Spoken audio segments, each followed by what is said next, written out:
Hello guys, welcome back to my channel and enjoy this fanfic. What if Naruto was raised by legends and became a hidden monster? Part 1. Let's start the fanfic. It was a sunny day in the village hidden in leaves.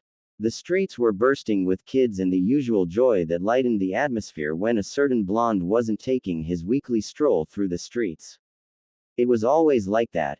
Should that certain someone walk through the streets, the joy vanishes into thin air, and a new kind of feeling marches through the streets with a demonic stare that threatens to devour one person and one person only.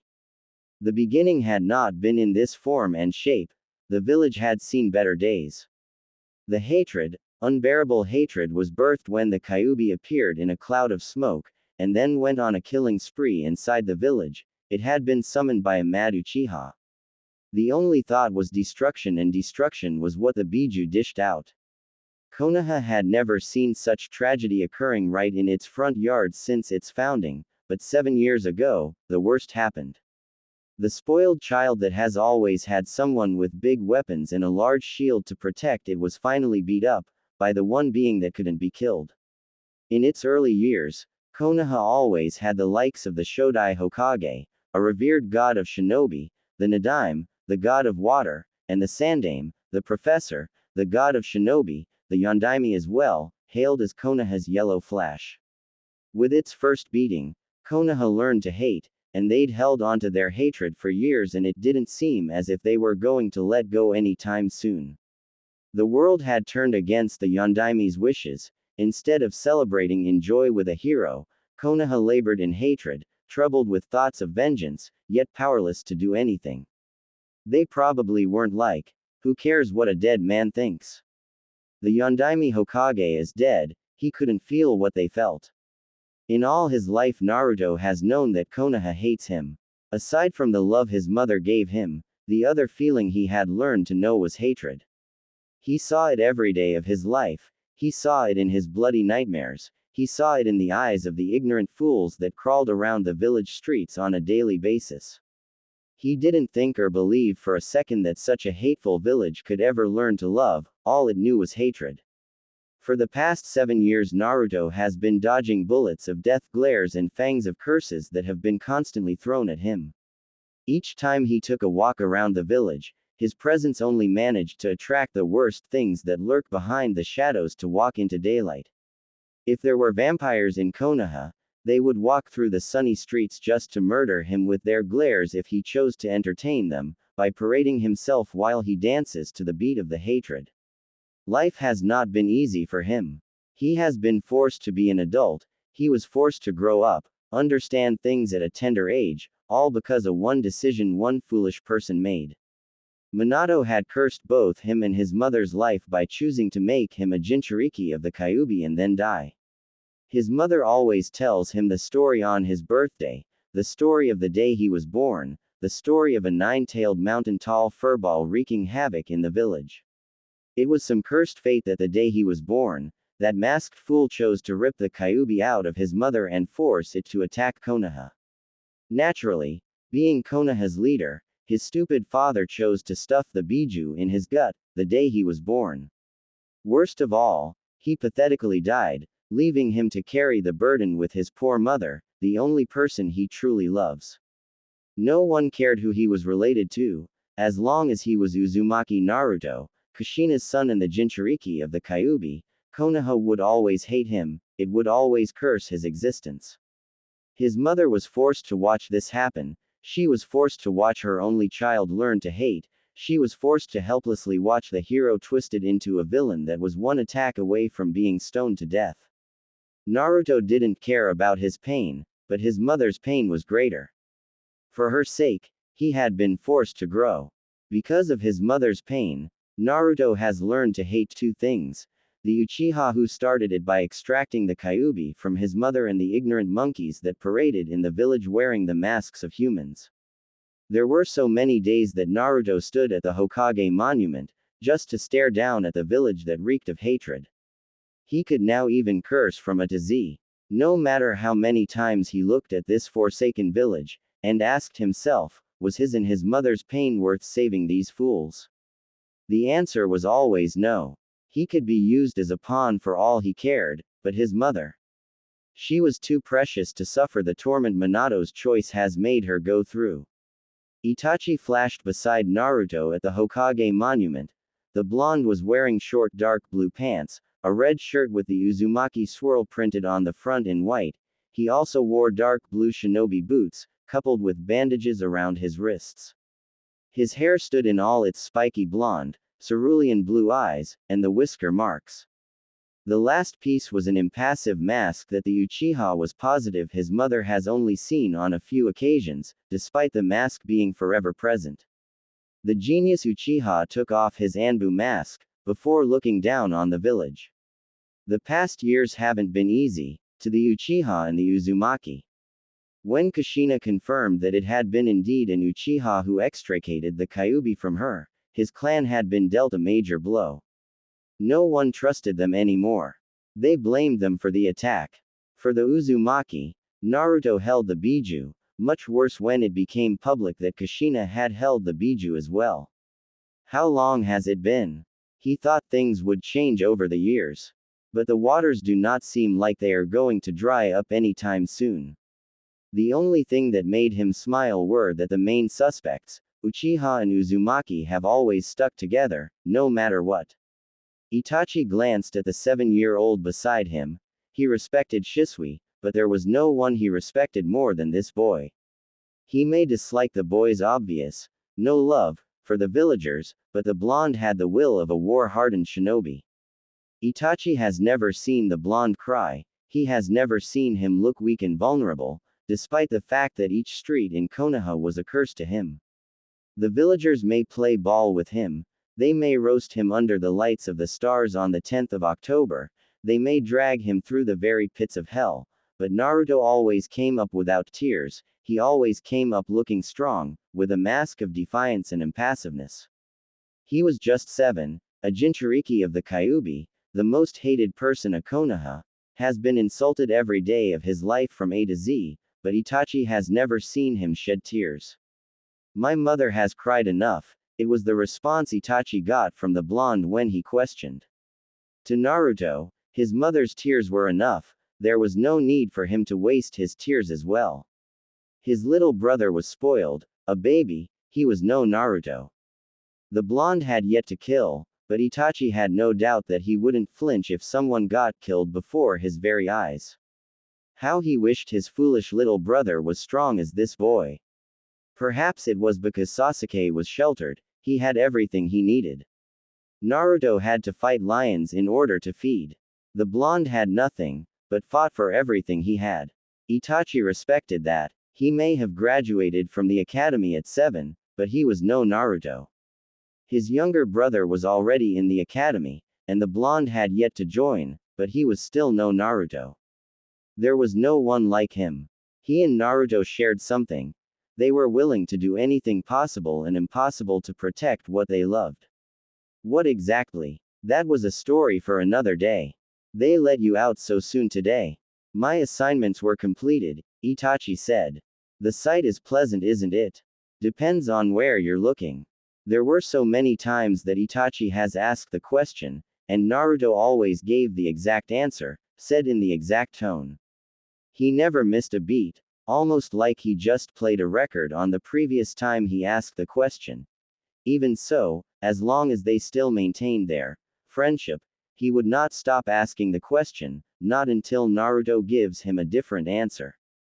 It remains to be seen if Naruto's answer will change, just as it remains to be seen if Konoha will ever change its attitude towards the blonde. Itachi could only hope. The hope may be thin as a needle, but it was something. Something Itachi could hold on to and press on with the march of life. You should come to Anbu HQ with me. I can simply say you're my apprentice and wish to join the Anbu. He was a captain, and he believed that Naruto could learn a few things. A little appealing, but no thanks. I have no interest in becoming an Anbu. Naruto knew exactly what being Anbu meant, and he had no interest in following along those lines. He had no desire to protect this village, not even in his worst nightmare. You don't have to join the Anbu. In the past months, I've not had time to honor our meetings because of the overload of work I have to do for both the Sandaime and Danzo, Itachi said. I also have my responsibilities as a member of the Uchiha clan. Naruto turned to face Itachi. He gave the Uchiha a look, offered no sympathy whatsoever. He then looked down at the village once more before opening his mouth. Your love for Konoha truly knows no bounds, the blonde said. No wonder your family is envious. I'm a shinobi of this village, my loyalty was sworn to this village, it's only natural that I love it. Yes, but there should be limits. Konoha didn't bring you to this world, the Uchiha did. Naruto said. He didn't go further on the matter. You can spend 2 weeks away from the village, I can't be away from mother for that long, she needs me. My mother will be with her when we're away. The Uchiha clan will always protect her. Besides, like my mother, your mother was a Jonin. She doesn't need a brat to protect her. Naruto still shook his head. The thought of leaving his mother for 2 weeks was no different than staring down into abyss. He couldn't leave his mother. In your current state, you can't protect anyone, Naruto. If someone like me chose to attack your mother, what could you possibly do? Could you defend her when you can't even lay a hand on me? Naruto frowned, clenched his fists, and remained quiet for a few moments. I will talk to mother about it, he finally said. Itachi nodded before standing up. Come, let us get some lunch before heading towards our training ground. Later, if Itachi had been with his beloved younger brother, he would have been carrying him over his shoulders, but with Naruto, it was a different story. No matter how tired the blonde was, he always refused to be carried. If he was exhausted, he would rather sit and allow his body to rest before heading home. The rare moments he carried the blonde was when he was out cold. Naruto preferred pushing forward if he had the strength. He didn't accept anyone's hand unless it was absolutely necessary. He didn't take things from anyone. He liked to earn whatever it was that he was given. Itachi could safely say that the blonde had been forced to be like this because he had nothing in the beginning, but earned what he has. My attempts in the fireball are really pitiful, Naruto said as the two walked towards Itachi's house, at the Uchiha compound. Sasuke did better than him in this area, and that bothered him greatly. Your progress is nothing to complain about, Naruto. Unlike Sasuke, you had to learn to convert your chakra into fire type. Your natural affinity is wind, so learning fire-based jutsu was always going to be difficult. Still, though the blonde failed to see it, his progress was not good. If fire was his natural affinity, he would have learned the jutsu faster than Sasuke. That may be so, but I'd hoped to be done by now. A frown settled on his face for a few moments as he stared at his failure. I should get the Sandaime to teach me wind manipulation. You're more of a fire person, and can't offer anything I would consider useful. Itachi took no offense in those words. He wasn't a wind user after all. Will he be able to do so? He does have a lot to do. Naruto shrugged. Depends on how I ask, he said before falling silent. Itachi shook his head.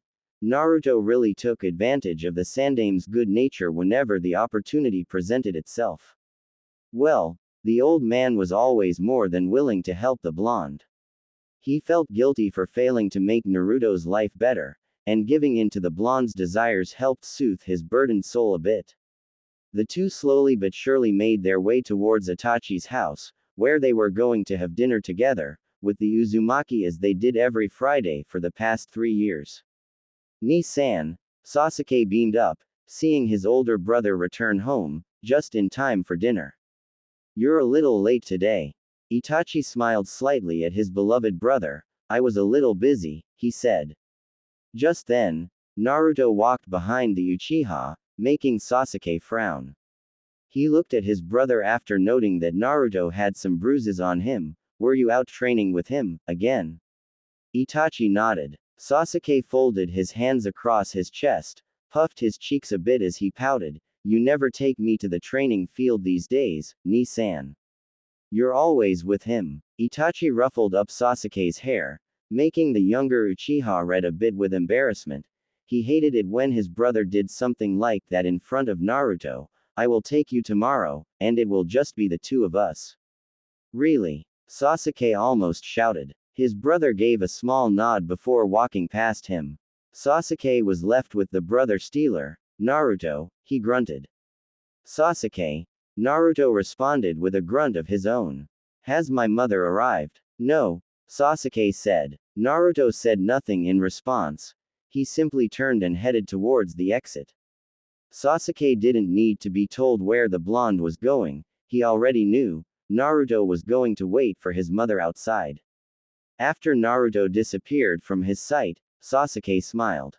He sped towards his brother's room for some alone time with Itachi. They didn't get enough of those moments these days, especially with Naruto around, and Itachi working for the Anbu. It didn't start like this. Things were good for him, but it started to change when his father permitted Naruto's mother to move into their compound after some villagers had continuously harassed them by breaking the windows of their house.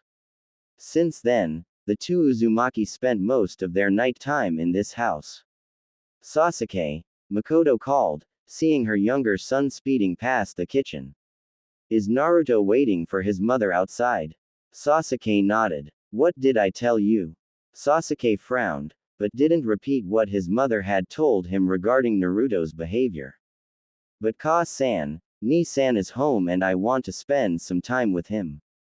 Makoto raised her index finger. No but Sasu-chan. Go wait with him. You will have your time with Itachi after dinner. Sasuke stared at his mother, who stared back. Fine, he said. There is no need to force yourself, Naruto said, coming into the view with his mother while holding her right hand. Sasuke looked straight at the blonde for a few moments before looking at his mother. Can I go now? Naruto always the energy out of his system when he looked into his eyes. Makoto nodded. Don't take too long.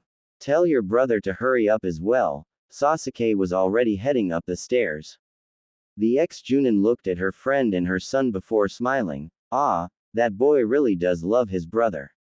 Almost like how someone I know dotes on his mother, Kushina said, walking over to Makoto. At least you don't have your son following you wherever you go whenever he gets the chance. Makoto smiled, looking down at the small form of Naruto. He has changed, you know. 2 years ago, he couldn't be away from your sight for an hour without going hysterical. It didn't matter that the blonde was right there with them. Kushina chuckled at the thought of those memories. Remind me to get Itachi a sword as a thank you for the change he brought to my son. The following day, Ichiraku Ramen, Kakashi's eyes subtly glanced at the blonde on his right, sitting on a stool while eating his second bowl of miso ramen. Even though the glance was a steal, the Junin knew that Naruto would notice his eyes. There was hardly any eye that could stare at his figure that he wouldn't notice. The spoils of being the most hated person in Konoha. The blonde had to look over his shoulder each time he walked through the village, just in case someone foolish tried anything. Getting one over the blonde for a civilian was unlikely though. Naruto may not be able to defend himself against a shinobi, but he wouldn't allow himself to be beaten by a civilian. If that happened, it was his pride being beaten. He has watched the blonde avoid blows from civilians after he had insulted them for their ignorance and foolishness. No one in the village has ever laid a hand on the blonde, no one would even dare should he be with his mother. Kushina wasn't afraid to rip the intestines out of anyone who as much as glared to her son. Worse, she had to be restrained if someone insulted her son or called him demon in her very presence. The former Junin had killed someone with her chakra chains for insulting both her and Naruto, even worse, spitting on the blonde. You could insult Kushina Uzumaki, but you never went after her son. There was a limit there, and anyone who went past it had suffered the consequences. When are you going to join the academy? Kakashi asked before adding, the others in your age group are already a part of the academy. Sasuke started last year. Naruto shrugged indifferently. I don't want to and I won't join the academy. It is not a necessity for me to join when it won't offer me anything that supplement my way of life.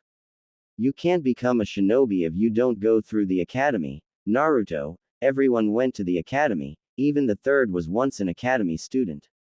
Even he went to the academy, the three legendary Sanins went to the academy. I don't have to be a shinobi to protect mother, Naruto simply said. Being a shinobi also meant he had to provide services to Konoha, and he didn't want any of that. Perhaps if he was forced to supply for both him and his mother, then he would consider the path of a shinobi. But as it stands, being a shinobi was not in his plans. If he got the right training, he would eventually be strong enough to protect his mother and ensure that she was safe, always. If there was anything detested, it was fighting for the protection of this rotten village. It was only good for him now because it offered both him and his mother protection. This protection did come at a cost though, but it was better than living on the run. As long as he had his mother and she had him, they couldn't be miserable with their lives. Kakashi sighed. Even in his current form, Naruto would stand in front of something as fearsome as the Kyuubi if the cause was to protect his mother. The boy may be smart, but when it came to protecting his mother, Naruto loses all sense of reason and rationality. Well, Sasuke will hop into all the glory at the academy. Don't you know, he is already seen as the genius in his class. Sasuke's efforts were good for his clan. Itachi was seen as the only light in the Uchiha clan, but if Sasuke grew well, he would lift the shadows cast upon the clan with the help of his beloved brother. Kakashi didn't believe for a second that Sasuke would do better than Naruto if the blonde was in the same space as him. Naruto's forced maturity made him think more broader than Sasuke. Once again, Naruto shrugged, he can take all the glory. It is good for the Uchiha, not that he cared that much anyway. Academy glory doesn't help protect my mother, but being strong enough to withstand all foes protects her. The only person who was going to make the blonde go to the academy was Kushina. Naruto's mother has talked to him about it, but she's never gone that extra mile to make him go even though he doesn't want to. Kakashi also knew that Naruto didn't want to go to the academy because it would rob him of the time he could spend with his mother. Kakashi, Naruto started, his tone quiet. This automatically alerted the Junin that the blonde wanted to know his opinion on a matter he was dealing with. Itachi wishes me to follow him in Anbu. Kakashi frowned. The life of an Anbu was full of secrets and it wasn't one he would wish for anyone. However, Naruto was a different matter. Granted that he has been through hell already, the world of Anbu would suit him better than being in the academy. It would also give him the strength he needed to protect that which was precious to him. To be honest, the academy offered nothing in building a strong shinobi. Still, what would Minato-sensei say about this? Minato would want his son to live his childhood to the fullest. Ah, who was he kidding? With the choice the Yondaime made, Naruto couldn't possibly enjoy a normal life under the circumstances that surrounded him. Besides, it wasn't like what his sensei thinks matters to Naruto anyway. What do you think? Kakashi asked, feeling it was better to hear the blonde's opinion before he gives his own answer. It will help me mentally. Let us be honest, my life will only become messier when I grow up, so I will need to have the physical and mental strength to deal with everything. Working behind the scenes with the Anbu will develop me in all ways. Kakashi nodded, but I don't want to be an Anbu. Itachi says I don't have to be one, but just do this with him to learn a few things. Secondly, it will rob me of my time with mother. I despair in the thought of leaving her in this hell for too long. I'm wounded that you don't trust me enough to protect your mother, Naruto, Kakashi said, both jokingly and seriously. Naruto knew that he had been the one protecting his mother during the time she carried him, so he should have a little trust in him. Naruto gave a simple response, "Mother is all I have." Kakashi understood perfectly. If something happened to his mother, Naruto wouldn't mind releasing the Kyuubi and watch this village burn to the ground. Kushina was the only family Naruto had, and the only person Naruto was emotionally attached, for real. Once more again, Kakashi sighed. Things have changed a bit, but before Itachi, Naruto was always beside his mother, and he wasn't below giving anyone a threatening stare for coming between him and his beloved mother.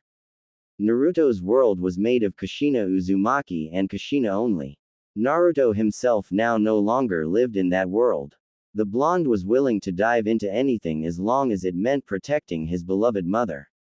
It was a concern for Konoha that Naruto had no love the village. Somewhere in the offices of Anbu HQ, Naruto was marked as an S-rank flight risk. It was a fact that no one could deny, not even the Sandaime. No matter how much he loves the blonde. The only reason the blonde was even in Konoha was because his mother didn't want to abandon the village her husband died protecting. Even if he leaves, Naruto was smart enough to realize that it would only risk his mother's life as they would be marked as missing nins. There was something that Naruto was not willing to do, risk his mother's life. They were secure in Konoha, regardless of the treatment they received. If anyone so much as risked her life, then they would see the demon lying under that mask of indifference. There was a line around Kushina, and no one was supposed to cross it, not even Naruto. Have you talked to her about it? Kakashi finally asked. Naruto gave a slight shake of his head. No. You should, Kakashi said. Given everything, it shouldn't be bad for you, and it would be enough to get the elders off your back as they will think you're on the road to serve the village. It should also build you up, the Junin said. Don't you want to say that my life is already screwed up that Anbu cannot do anything but make things a little better? Naruto said, eyeing the lazy nin. Kakashi shrugged carelessly. I don't have to say it, even your mother already knows this, though it took some doing for her to accept that Naruto lost his childhood some time ago. He didn't even have a friend his age. You have a grim way of looking at your life, Naruto, a 14-year-old Ayame said, smiling sadly as she walked over to the counter, holding another bowl of ramen for Naruto. I'm just being realistic, Naruto said. Ayame shook her head slightly. It was really sad just watching him. A 7-year-old who hung around men old enough to be his father. If he wasn't eating with the Sandaime, it was Kakashi, or Itachi. 4 times a week it was with his mother, and there were those rare moments you'd see Jiraiya sitting beside the blonde. It was always awkward silence though. I told you allow me to change things for you, but you continuously refuse. If you'd accepted my help long ago, you would be having a wide grin on your face about now, Ayame said, with a wide smile, fist pump up as if she could clearly see her favorite blonde smiling at her. I doubt it, Naruto responds before digging in on his third and last bowl of ramen. Ayame merely sighed before walking away. My beloved son must be abandoning the love he once had for his mother, Kushina's voice sounded, causing both Naruto and Kakashi to smile. Don't you love your Ka-chan anymore, Naru-chan? Not long ago, you refused to eat without your poor old mother. As the red-haired Uzumaki woman settled down beside her son, Naruto responded with an expression that would surprise most, a somewhat happy look that was complemented by the smile on his lips. Don't say that, Ka-san. You know I will always love you. Kakashi sighed. Kushina was teasing, but the seriousness in Naruto's tone made it obvious that he didn't know. Well, it shouldn't be unexpected given that he never jokes about loving his mother. Sometimes I wonder if he really is smart as he has shown to be. Kushina merely chuckled, ruffling up Naruto's hair, causing the ever-so-stoic blonde to blush in embarrassment. Mother, not in front of Kakashi. Why, don't you like your mother's affection anymore? Kushina gave a mock-hurt look, which, ridiculously, Naruto failed to notice. The blonde held up his hands in a defensive manner, facing his mother. It's not that. I just mean that. Kushina placed her index finger on Naruto's lips, shutting him up. I'm just teasing, she said with a warm smile. Now, finish up so we can go buy you something new to wear. Naruto nodded. Kakashi smiled, seeing Naruto acting like a normal brat in front of his mother. It was refreshing to see the blonde smile. His smile only widened in front of his mother though. But the fact that it was real made him happy. Well, let me leave you two alone, Kakashi said before disappearing in a puff of smoke, but not before handing Ayame the bill for his food. I'm so jealous of you, Ayame said to Kushina.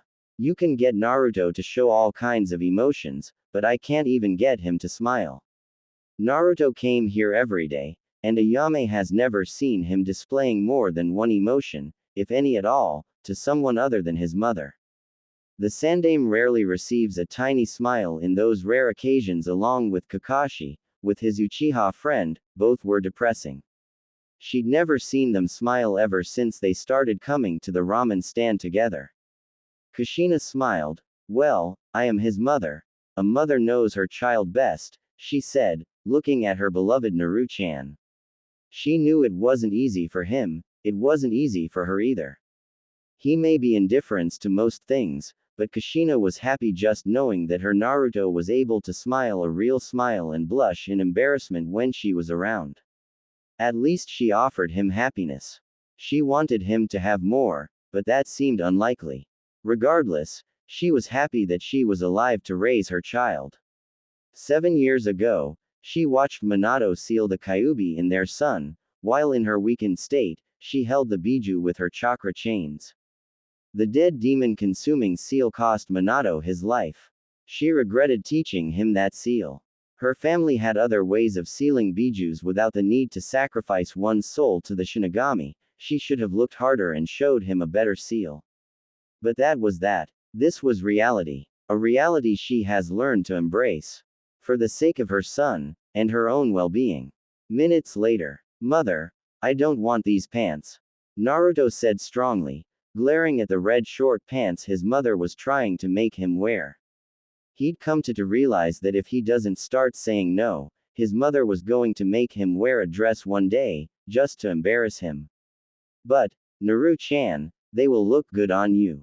Don't you want to match the color of your pants with your mother's hair? Kushina said, holding out a pair of red shorts. She really thought they'd look good on him, but her son didn't agree with her sentiments. Your hair is beautiful, mother.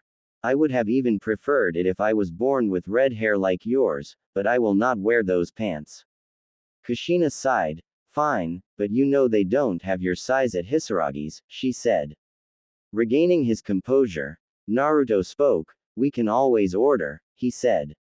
Ordering clothes would cost more, but she was willing to do anything for her son. I got you something, Kushina said, bringing out a red scarf. Do you like it? Naruto beamed up. Yes, mother, he said. He took the crimson cloth and washed it over his face before speaking once more. It's not soft as your hair, but still wonderful. He then grabbed his mother's hand, dragging her to the counter so that she could pay. Hold up, Naru-chan, Kushina said. Don't you want anything else? The blonde shook his head. No. He seems happy today, Takada, the shop owner said, looking down at the smiling blonde. He should be. His mother just got him something nice, Kushina said, handing out the money for the piece of cloth. This was just one of the 2 clothing shops the two could buy clothes without being overpriced or getting a disturbing glare from the shop owner. This man, Takada, was really nice towards them. Perhaps it was because he has known Kushina for a long time, as she has been buying her clothes from this shop from her younger days. This was one of the stores that sold Uzumaki. Come back again when you want something, Takada said, as mother and son walked away from the counter, having purchased their item. Lost in thought, Naruto bumped into someone at the door, causing him to fall back.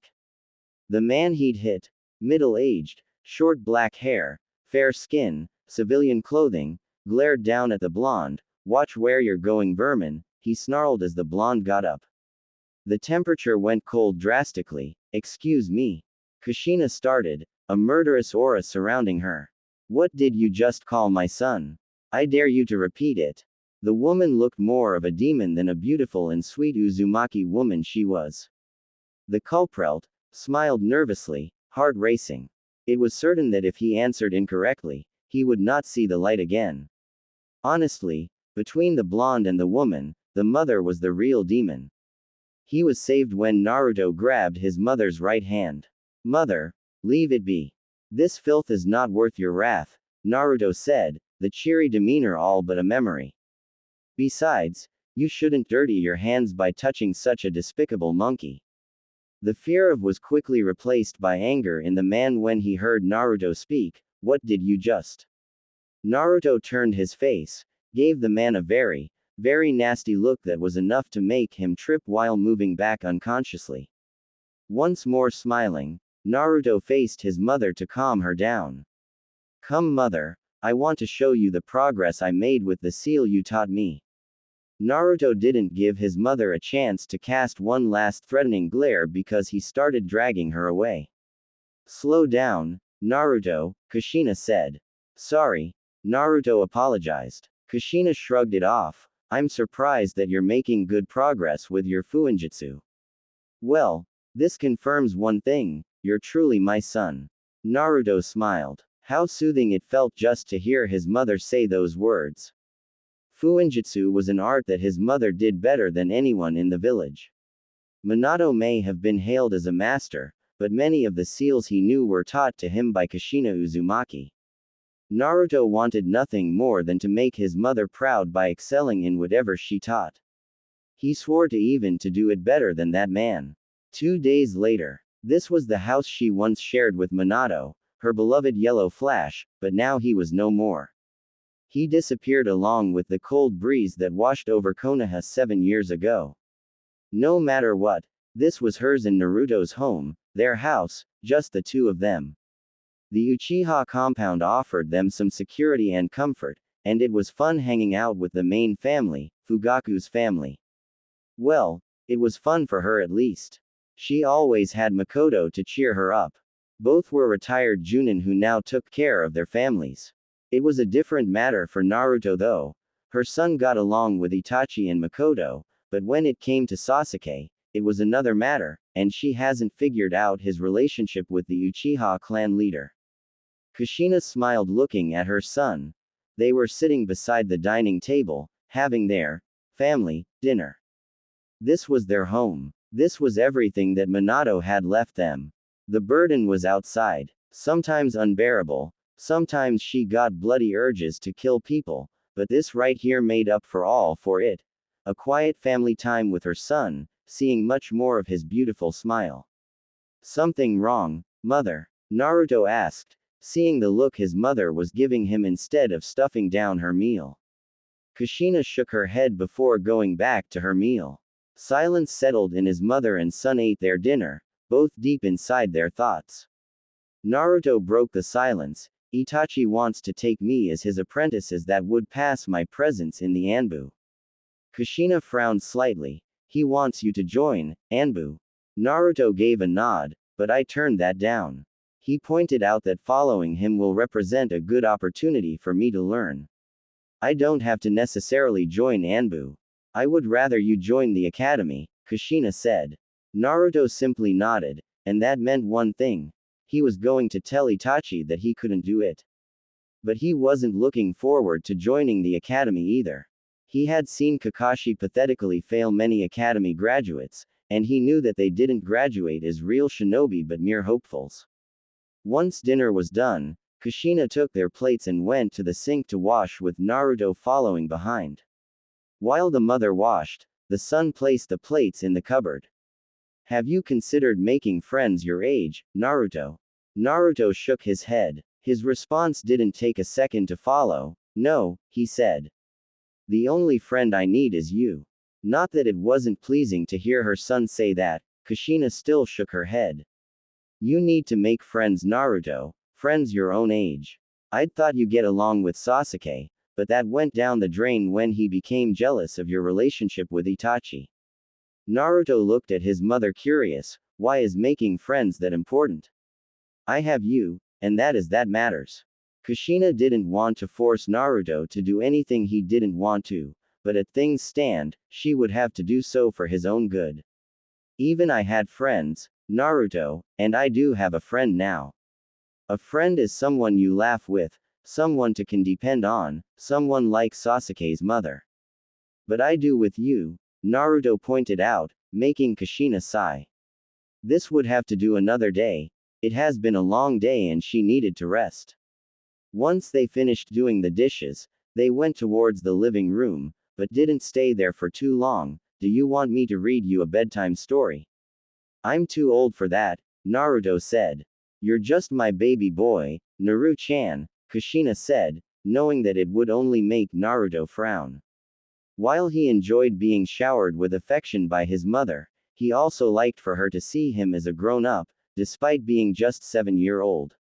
Kids these days. Let's get you bed, shall we? Naruto nodded with a small smile, allowing his mother to take him towards his room. It was a neat room that had a small bed pressed against the wall opposite to the door, a drawer on the left side of the bed. Kushina watched quietly as Naruto got into bed. Once he settled, she sat down on the edge, held her hands together between her thighs. She didn't like showing Naruto a sad smile, but this place always brought it out. I'd imagined that your father would be here, with me when tucking you to bed, Kushina said quietly. While I was still carrying you, I thought we were going to have the perfect family, just you, me and Minato Baka. All the more reasons to hate that cursed Uchiha who pulled out the Kyuubi from his mother, forcing it to attack Konoha. If it hadn't been for that masked man, none of this would have happened. His mother would have been smiling, Konoha wouldn't be tormenting them. Perhaps he would have been given the chance to see that idiotic grin Kushina had said Minato would carry in some cases. But one man had changed fate, he had changed things for him. No, more like screwed it up. And for that reason, Naruto would be more than happy to mutilate the evil bastard who has caused his mother pain. I told Minato that you also needed a father, that I couldn't do it alone, but he said I could. I'd offered to reseal the Kyuubi within me again, but he was thinking about the future. Two things Minato did and thought right: sealing the Kyuubi in him instead of his mother, and saying she could raise him well. He didn't care if he could be used as a sacrifice or turned into a guinea pig, as long as his mother wasn't put in any of that.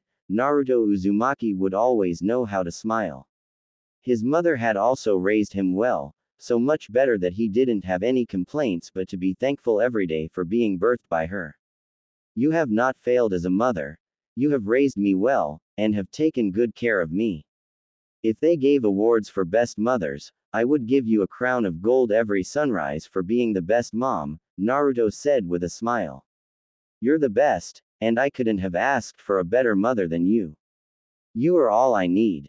Kushina turned towards her son, offered him a warm smile, and I couldn't have asked for a better child than you. A sad smile replaced the warmth in her. I'm sorry you were forced to grow up so fast, Naru-chan. I wish you had lots of friends, played with other kids in the park. Naruto closed his eyes. He may have grown so fast, but his mind still needed all the rest it deserved. You make up for everything, mother. Your smile is worth a lot of friends. Smiling once more, Kushina rose up.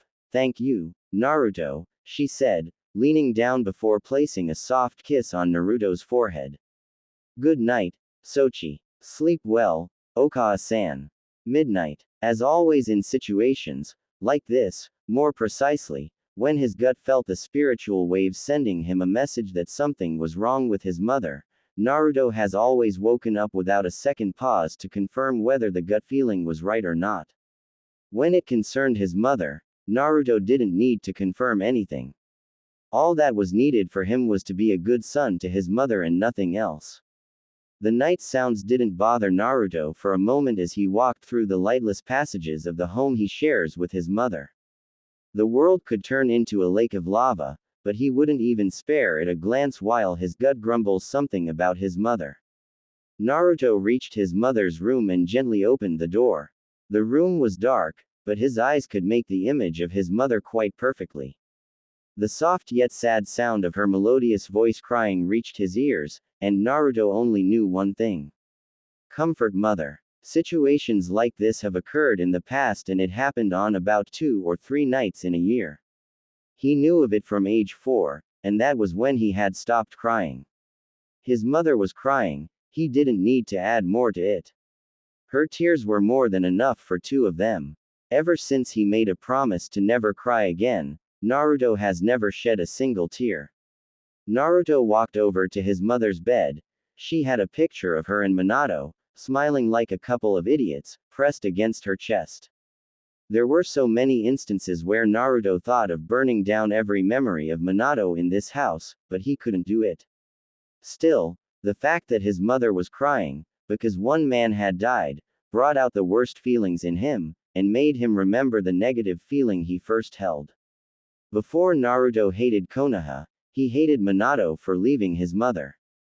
Kushina Uzumaki would not be crying if that man had still been alive, but she was crying because he had chosen to die to save thousands of ungrateful monkeys. The one person he hated enough that he'd vowed to kill is the masked man who extracted the Kyuubi from his beloved mother. If it hadn't been him, Minato would have been here and his mother wouldn't be crying. Naruto cleared his thoughts before taking the picture frame from his mother. Once done, he threw it away carelessly. He couldn't replace Minato, he couldn't. Still, he could offer something that dead man could not, comfort. No word was said as Naruto slipped into bed, allowed his mother to hold him like a pillow. Even though the hold was tight, he didn't complain, or make a sound. Everything in the name of making Kushina happy was accepted. He was willing to lose his fingers for his mother. As long as she was able to sleep better, he would always smile. The following morning, Naruto said his goodbye to his mother before heading out. Kushina spent her daytime at the Yamanaka flower shop, while sometimes just hanging out with him at the park or with Makoto. The moments with his mother were a treasure to Naruto. He would certainly go on a killing spree if anyone sought to disturb those memories. Since he didn't go to the academy, he had plenty of time to gain new experiences with his mother. Soon as Naruto went outside, going by the back side of the house as it was the shortcut to the Uchiha compound, he was greeted by a lone man, happily harvesting in the garden he worked so hard with his mother to make. A more twisted look appeared on his face, complemented by a deep frown. You people truly are baboons. I expect to see such behavior from uncivilized monkeys, not people. You really go far to prove me right, Naruto said, eyes narrowed with deadly intentions. It was better to deal with this than allow his mother to bloody her hands once more again. The man, looking to be in his early 30s, with long black hair and black eyes, looked down at Naruto. He didn't move away from the plastic bag that was carrying the vegetables he was stealing. What did you just call me? Naruto ignored those words. Instead, he chose to focus on his own dialogue. I better deal with this before mother comes out, he said, taking out a kunai from his pocket while walking towards the man. Are you ignoring me, vermin? That audacity of trash to ignore him while he talked. Before anything could be said, an Anbu appeared in a flash. He apprehended the intruder before looking at Naruto. I will take him to Anko, he said monotonously.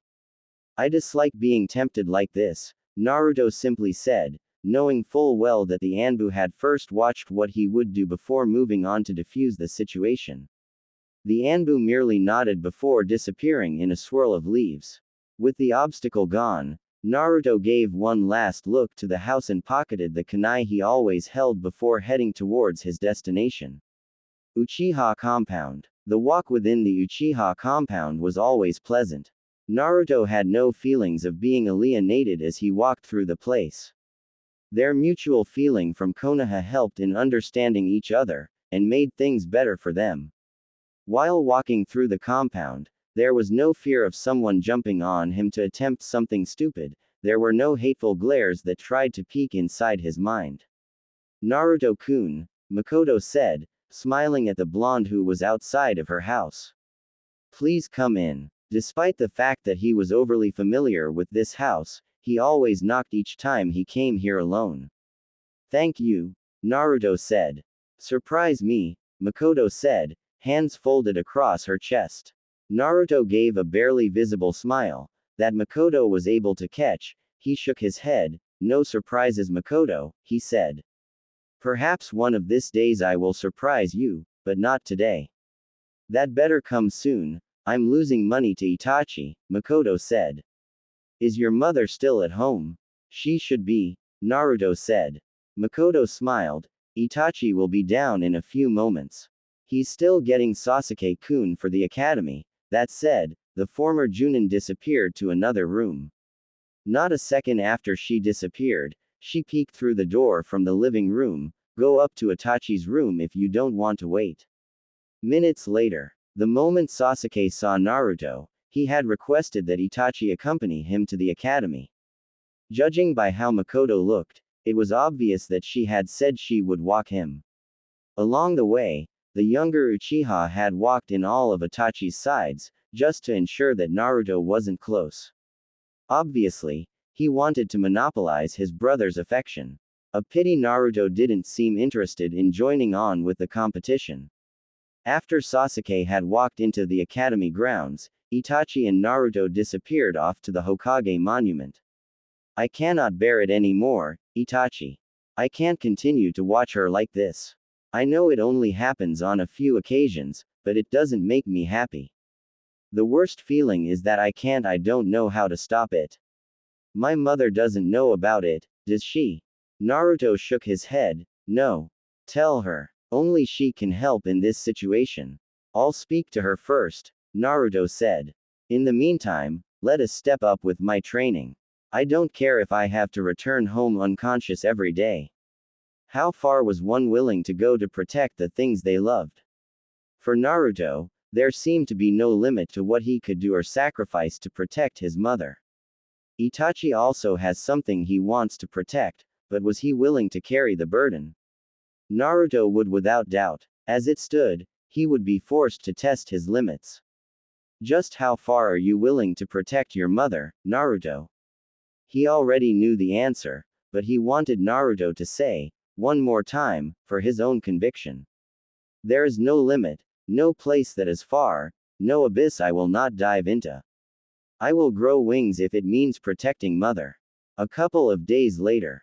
Kushina's house. It was just after noon. Kushina had returned from the flower shop, where she usually gathered herself to kill some time.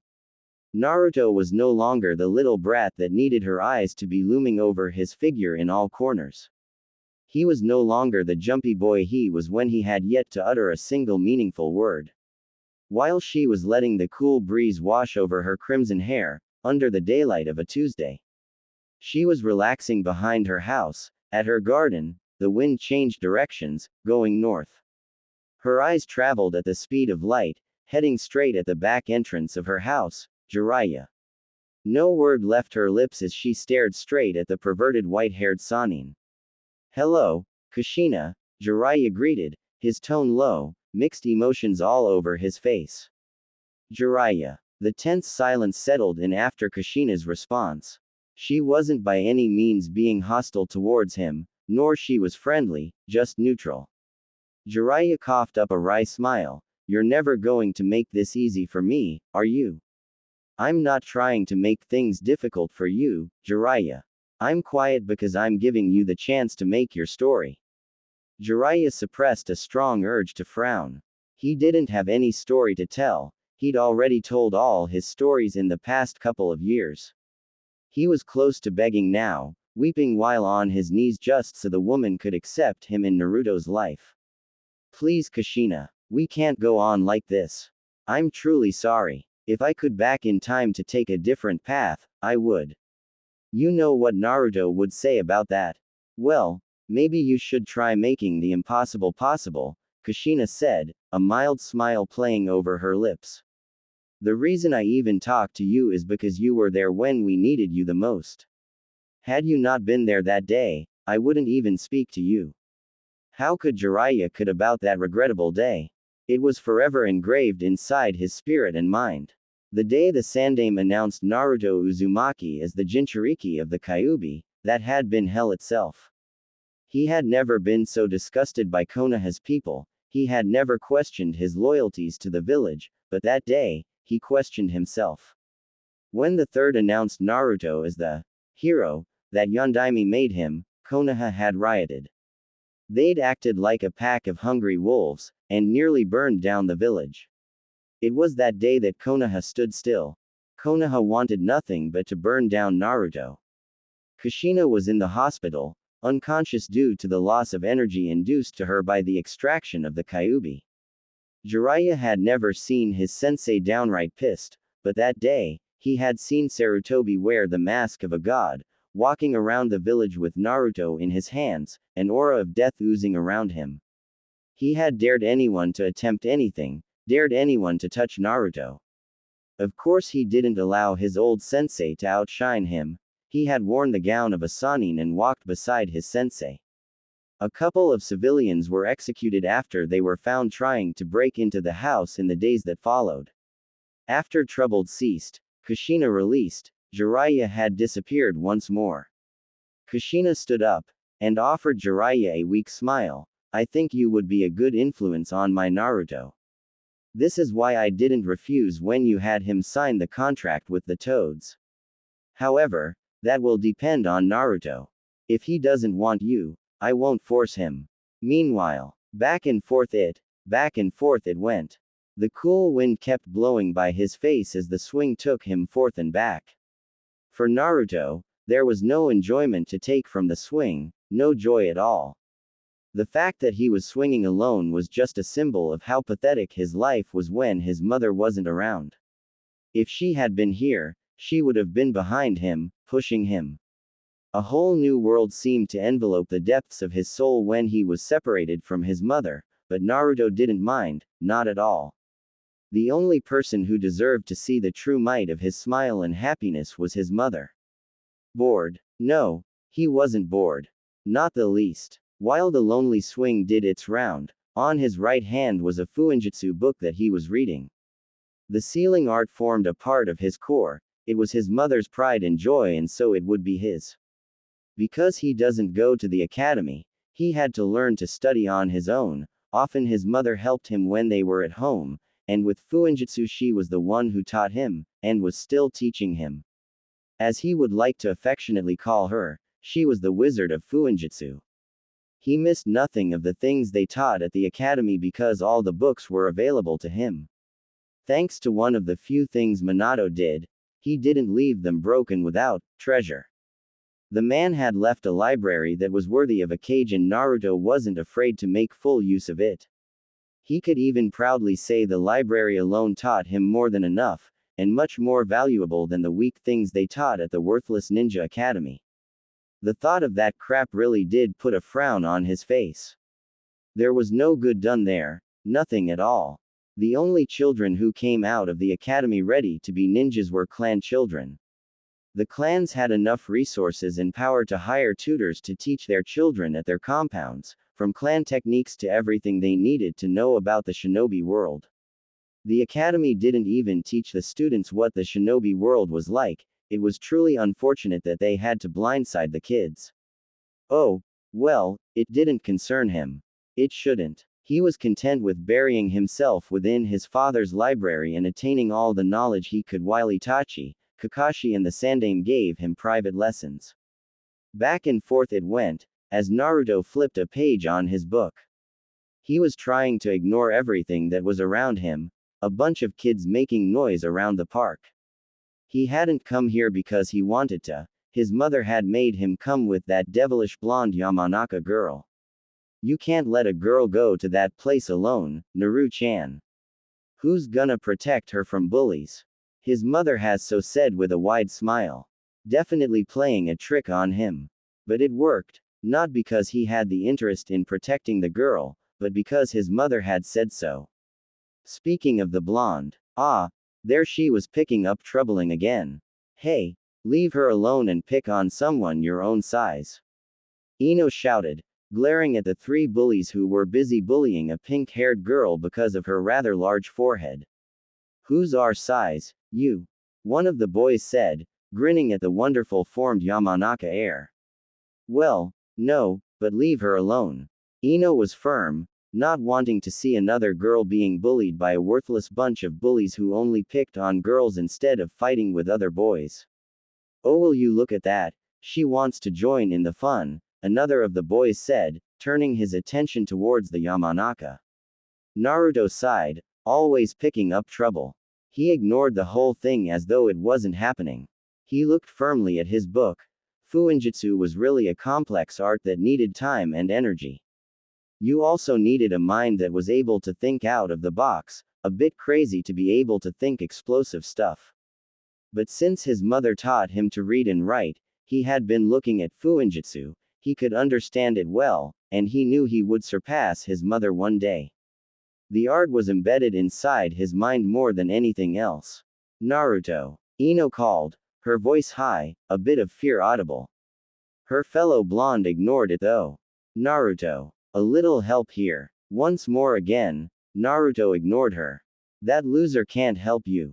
Look at him, he's frozen down and can't stand, one of the boys said with a chuckle, staring down at the cornered Yamanaka girl. Ino tried to ignore the boy breathing down her neck, and glared at the sight of Naruto. That bastard, she thought angrily. Naruto Uzumaki, if you don't come here and help, I will tell that you just watched a girl being bullied. That seemed to catch Naruto's attention. He closed his book, placed it inside his pocket, and looked at the direction of the girl, but still didn't get up. What? His tone was low, but it was enough for Ino to assume what he had said. Are you just going to just watch two girls being bullied by these brutes? Ino shouted again. Hey, who are you calling a brute? Yes, Naruto simply said. He was dead serious and Ino knew it. If you don't come here, I will tell your mother, and you know how disappointed she will be when she finds out what you did. It didn't take a second for Naruto to be at Ino's side. He ignored the boys and stood beside the boys who had cornered her, while the other two were just behind him, along with the pink-haired girl. I thought we had an agreement. Yes, but I had asked nicely and you didn't help. What other choice did I have? He had asked for it by refusing to help when she had asked, nicely. If he wanted to do things the hard way, then she had no problems following his lead. The boy in front of Ino placed his right hand on Ino's mouth, stopping her from talking further. He then turned to Naruto, beat it trash, unless you want to join in the fun. Despite the position she found herself, Ino wasn't afraid, not when her Black Knight was standing before her. Naruto would make things okay, he would scare the boys away, he always did. For this reason, she had no reason to be afraid, no reason to struggle. Why was he called up into a situation like this? Normally, he would have preferred to just mind his own business. Ino could be bullied for all he cared, she was the one who was sticking her nose into things that didn't concern her. Who played hero when they didn't have the power? You certainly didn't enter a snake's burrow when you had no plans to counter its venom. He didn't like playing hero, not when his mother wasn't concerned. Another boy placed his right on Naruto's shoulder. You still alive? He asked, mockingly, seeing that Naruto had yet to say a word. Naturally, he assumed the blonde was frozen in fear. Naruto's neck nearly snapped when he twisted his head to face the boy. The look on his face was anything but nice and indifferent. Ruthlessly cold look on his eyes had its fangs on the boy's throat, its poisonous venom sending cold chills down his spine. He quickly took off his hand from Naruto and wanted to do nothing but run away to his mother and say, "Ka-san, you were right, he is a demon." But he didn't. He just took a step back. Come on guys, let us get out here. The boy didn't give a reason as to why, he just left, without even looking back. The other two quickly followed, not before giving their victims one last shove. Ino quickly recovered from the whole ordeal and went towards Sakura, who was still on the ground. Was that difficult?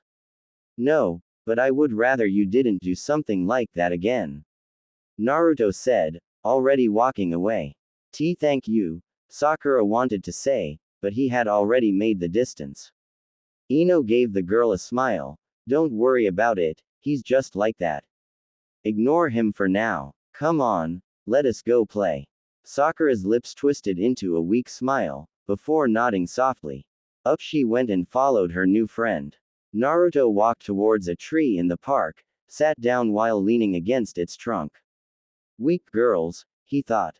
Kushina Uzumaki had fought her bullies, either be boys a boy or shinobi, she had beat up anyone who attempted to bully her. His mother was strong, She didn't rely on anyone to fight for her. But these girls, they relied on someone else to protect them. With her big personality, why couldn't Ino fight off their bullies like his mother did? Yes, she could fight off some other girls, by mocking them at least, but when it came to stubborn fools, she always relied on him. The first time he had been forced to play hero was about 2 years ago. A certain Hyuga was close to having her eyes peeled out simply because they looked weird. Naruto would have just ignored it, and mind his own business. Why was he to help when the girl had no relations to him? But the girl's cry for help had been so pathetic that had even he pitied her, a rare thing. He hasn't shown anyone pity since then, that was a one-time thing. Still, his mother had been proud of him. She was so happy. Clearing over those thoughts, Naruto chose lay back, his fuinjutsu book over his face. No one would dare come here to disturb him. And he would murder anyone who would take the book his beloved mother gave him. That in mind, Naruto decided to nap while Ino wore herself out with her new friend. Boo, Kushina said, shaking her son furiously. Unfortunately for her, Naruto didn't freak out. Mother, he said, removing the book on his face. He could never mistake his mother's presence or her touch. There was no one who touched him like her. Even if his sense of touch was to leave him, he would still recognize his mother. Ah, you're no fun anymore, Kushina said. Well, will you look at that? Mama's boy is smiling in the sight of his beloved mother, Ino said, a grin that spoke volumes about the thoughts going inside her head. Naruto looked at the girl with a frown, then looked at his mother. Why mother? Kushina merely smiled. I don't know, Naru-chan, she said. But I know that your mother loves you. For Ino, this was just gold, Naruto's nickname, the blush that was threatening to paint his cheeks. Ino, Naruto coughed up a bit, straightening himself. A word to anyone about this and I will make you regret it. Play nice, Naruto, Kushina said as the boy took her right hand, already dragging her away. Come on Ino, she called the blonde girl who was being left behind.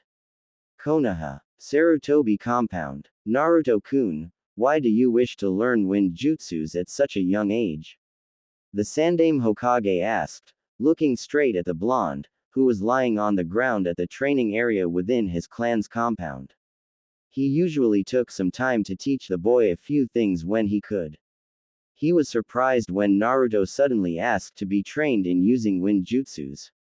He hadn't expected the blonde to demand to armor himself with everything he could hold at this stage. Yes, he did understand that the blonde's desire to protect his mother was greater than anything, but at this stage, he wished for Naruto to live a bit more normally, despite the circumstances that surrounded him. He believed that it was not impossible for Naruto to gain friends and live a happy childhood. It was possible. Naruto just wasn't sold on the idea of exploring the possibilities. Perhaps he should have barred young Itachi from showing Naruto his chakra nature. He'd allowed it to happen because he believed it would quiet the blonde a bit, but that turned out to have the opposite effect. The blonde's chakra coils had developed far earlier than most children. It perhaps had to do with his Jinchuriki status, and as the blonde was willing to train, it wasn't wrong to teach him about chakra. I want to be strong, Gigi, Naruto said, staring at the clear sky. He had to be strong, for his mother. Hiruzen sighed, looking at Naruto. Sometimes the blonde did wear him out. Yes, I know that. Wind manipulation isn't the easiest thing you can do at your age, Naruto. Learning to control wind chakra takes years of training and hard work. He could remember his own days, staring at a waterfall while trying to cut it.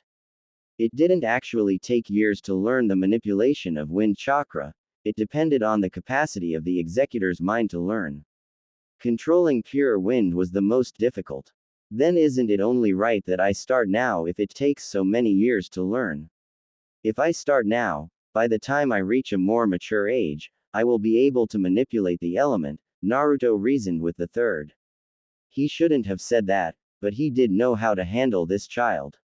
Yes, that would be the most reasonable option, he said, not wanting to deny a straight-up fact. However, that is the kind of thing that Root Anbu learn at your age, and I don't want to treat you in the same manner. I don't want you to have the same mentality as Root Anbu and endure the same harsh training Danzo gives them. I really appreciate that, Gigi, Naruto said quietly. You have really treated me well over the years. I don't think I can even imagine you teaching me how to become an emotionless robot like Danzo does with his root. A rare small smile appeared on his face when those words left his mouth. He could always count on the Sandaime to treat him well aside from his mother. This is what it meant being the son of a former Hokage, privileged to know more about the inner workings of the village. Minato had lots of things inside his office, secrets and everything. All of which were not hidden from him by his mother. She didn't seem to mind him making himself comfortable in his father's study, even when she knew he was reading some things he shouldn't. She just didn't allow him anywhere near those kind of S-rank secrets. What Danzo was and did wasn't something that could be classified as S-rank. The third chuckled lightly. Well, I wouldn't be living with the will of fire in me if I went to the extreme. Besides, Kushina-chan would kill me. Naruto smiled. Yes, she would, he said. Mother can be overprotective sometimes, not that he was complaining about it. He wouldn't have it any other way. Aren't you like her in that regard, Naruto-kun? The Hokage asked, slightly amused by the thought of how both mother and son were overprotective of each other. Even so, the fact that Naruto never seemed to notice that he was overprotective of his mother. Well, he was still just a 7-year-old, regardless of how smart he was. Maybe, Naruto said with a shrug. He was never going to openly admit it, nor was his mother. To him, it was only right that he think of his mother's safety all the time. Back onto the matter at hand. I think it is necessary for me to learn all that I can when looking at the environment that surrounds me. I do not disagree with your assessment, but you should mind your age as well. Other children your age aren't concerned about their mothers in the way you do. That doesn't mean they don't care, it only means they know their role is to be children and allow their parents to protect them. Naruto got up from the ground. He had recovered enough energy from the taijutsu training the Sandaime was teaching him. He couldn't learn taijutsu from Itachi because the Anbu captain's style went along with his Sharingan. He didn't have those eyes, so the style wouldn't suit him. The blonde sat carefully, legs crossed and looked at the third, who was sitting just away from him. I feel you are saying that I'm acting like an adult, instead of being a child. But you forget that the father is always the head. I don't have that. The third shook his head slightly. I can never forget that you don't have that, Naruto-kun, but your mother isn't a civilian. She is a retired jonin. Don't you always brag about her superior knowledge with seals whenever you get the chance? Even the saying of those words by someone was enough to make him smile. Still, I do what I must for mother, he could only say. If father was here, then the story would be different. Admittedly, the Sandaime Hokage acknowledged with a sad frown. It is unfortunate that Minato passed away at such a young age. He could have been doing a better job than I am. Maybe, or maybe not, Naruto said. Possibilities are always there. You have your experience to count on. Your physical prowess may be deteriorating, but your mind hasn't. So, it is still arguable. Nevertheless, it is indeed cruel that he pathetically died. He didn't pathetically die, Naruto, the Sandaime said firmly. No matter how many times he had to repeat it for Naruto to get it through his head, the Sandaime would always have the strength to say it. Minato-kun died a noble death. Like I always say, in yours and the villagers' perspective, that recorded answer once more, but the Sandaime wasn't worried, he knew Naruto's weakness and he would eventually expose it. Have you ever questioned yourself about what you would do in his position? I know if someone threatened your mother you would do anything possible to save her. Minato did what he believed was best to save his family and the village he had sworn to protect no matter the cost, no matter the pain. There are ways he could have gone about that, and still be alive. Giving away his life wasn't a necessity. The fact that Naruto didn't actually hate his father for sealing the Kyuubi in him was a relief for Hiruzen, and the fact that a part of him understood that he had to protect his village. What Naruto resented from Minato was that he died. There wasn't anything else that Naruto resented about his father. The fact that he died instead of living hurt the blonde more than he was willing to admit. Naruto wanted his father to be there to protect him and his mother. He wanted his father to stand up for his family. What made matters worse was that the very people Minato had died protecting hated him, his father's son. The people had been quick to disregard Minato's wishes in favor of their hatred. Naruto hated that. He resented his father for being too trusting. If the people had accepted him as a hero and didn't make him and his mother's life a misery, there wouldn't be any resentment on Naruto's side. None at all. Your mother told you, didn't she? The seal Minato-kun used allows for you to use the Kyuubi's chakra. The seals that held the Biju in your mother and Mito-sama were meant to hold it back. What if your father believed that the Uchiha would return once again to Konoha? The fact that the Uchiha is still alive means that your father failed to kill him. What if he thought the best way to protect his family and Konoha was to give you the Kyuubi's power? Wouldn't that explain why he chose you and that seal specifically, despite your mother's arguments? Naruto clenched his fists. I have thought of that possibility, he said. Obviously the answer didn't please him given the clenched fists. But nothing can take away from what I have been forced to experience because of his decision. The third smiled sadly. Minato's only fault was that he trusted the villagers to see you as a hero. A part of me thought they would. Which is why I honored his wish to tell the people of your status, he said. Nevertheless, I still do believe that your father trusted you, his own son, to protect his wife and this village against an enemy he knew he couldn't defeat. His hopes may have been crushed, but I honestly believe he gave you that power to protect what he held dear. That is why he chose to die while you live. This is why I give my time to teach you, so that Minato's other wish comes true. Naruto's response was to frown while his mother complex wrestled with reason. The third knew it. This is why even though his Anbu had marked Naruto as a flight risk, he still believed that Naruto would change. His mother complex stopped him from adhering to any reasonable conclusion he came up with. If the complex was crushed, Naruto would understand things. But for now, he could hope. No matter how smart he may be, he was still a 7-year-old child. Your mother must believe your father trusted you to carry out his wishes well. Using his mother broke all arguments.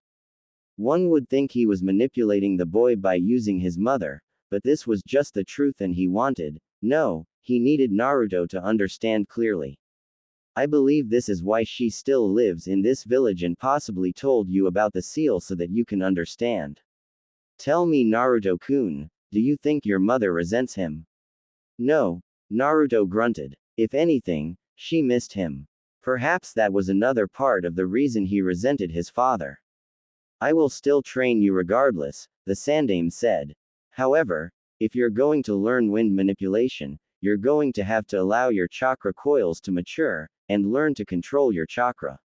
My reserves are nothing compared to when I was in my prime, but I make up for it by using the minimum chakra required for a jutsu. This is all thanks to my excellent chakra control. Kakashi has said that despite my age, I do possess large amounts of chakra.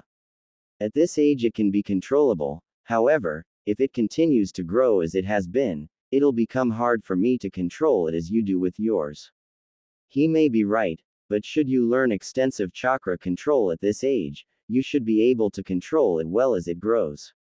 The problem becomes when you attempt to control chakra that is out of control, the Sandaime Hokage said. Naruto nodded. I assumed it may be so, he said. One more thing you'll have to do to continue receiving training from me, the third said. Naruto had a feeling he knew what the third was going to say. He even dreaded the answer as he asked, what? Go to the academy. I will handle all your paperwork. Yup. This is what he definitely suspected. I don't want to, he whined like the 7-year he was. Has your mother spoken to you about the academy? Yes, she has. And what did she say? She said she wanted me to join the academy and make friends, Naruto said. The Sandame smiled. Do you want to make your mother happy, Naruto-kun? Of course, do you even need to ask? The response came out of the blonde's mouth without even a moment of pause and some firmness. There was no doubt he wanted to make Uzumaki Kushina a happy mother. Join the academy and make friends, Naruto-kun. Naruto's response was to frown. You've seen it, haven't you? When Sasuke-kun comes back from the academy and tells his mother how well he did, she always smiles at him. Sometimes she even walks him there. If you think I'm pulling one over you, go ask your mother. The third added, I know you're not optimistic about making friends, but don't lose hope in the young ones as well. Naruto's frown just deepened. I'll speak to her, he said. Good, the third said. Well, today he did a lot of groundwork. This was worthy of a treat at the ramen stand. But first thing first, Naruto-kun, we'll have to go to Suna in 2 days. No, it wasn't anything the third Hokage hadn't expected from the blonde. Come on, my boy, don't you want to see Temari-chan? Once more again, Naruto just frowned. It was a year ago when his mother told him that there was some signed agreement between Konoha and Suna. His mother had participated in it as well. The agreement was that he was to marry the Yondaime Kasuke's daughter when he turned 18. The agreement had been struck when the Sandame was contemplating allowing him and his mother to take refuge in Suna until things cooled down in the village. He had yet to even reach 1 year of age when his mother and the Sandame found him a fiancé. The Sandame's reasons were to strengthen Suna's ties with Konoha. The village doesn't have a lot of allies, despite the village being the strongest in the elemental nations. His mother also feared that since he was hated, he was likely to grow without a girlfriend. So she found the perfect girl, a girl who has a Jinchuriki for a brother. A potential friend, possibly. Last time you went without complaints. Mother was going, Naruto said with a shrug. Well, I didn't say she wasn't going this time now, did I? Oh, the Sandame chuckled. He did that on purpose. Definitely. Come on, let us go get ramen before my clone runs out of chakra. 4x. The Sandame couldn't be more ashamed of the village he led as he walked through the streets of Konoha with his beloved grandson. The looks they were giving the boy were not pleasant at all. It just downright disgusted him. Minato would be ashamed if he saw how these people treated his own son. The devil even sneaked into his thoughts, putting questions like, if Minato could be given a second chance, would he still follow the same path even if he knew that Konoha would once again treat his son this badly? There were so many times that he'd wished that Minato had allowed him to be the one to sacrifice his soul to the Shinigami for the ceiling for the Kyuubi. He had lost his wife that night, and his sons had all grown up. Nobody needed him anymore. As long as Minato had been here, everything would have been okay. He had mentored the young Hokage enough when he first took the post, so he could have handled things well in the aftermath of everything. Perhaps that sacrifice would have made up for all the wrongs he did in his long life. Still, he was here and a young man who had a bright future was dead. Gone along with the creepy wind of October 10th 7 years ago. How could these people smile at him and greet him respectfully while simultaneously sending death glares at the poor boy?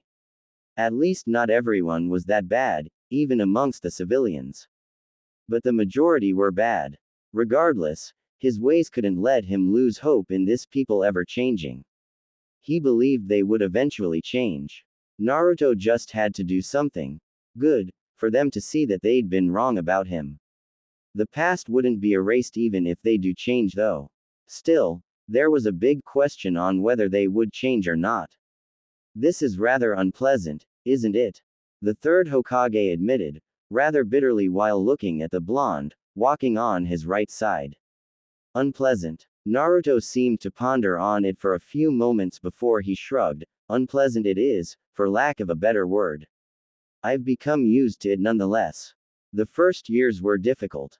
But like the heat in Suna, Once you live there long enough, you grow accustomed to it that it becomes natural, not to say that this feels natural by any means.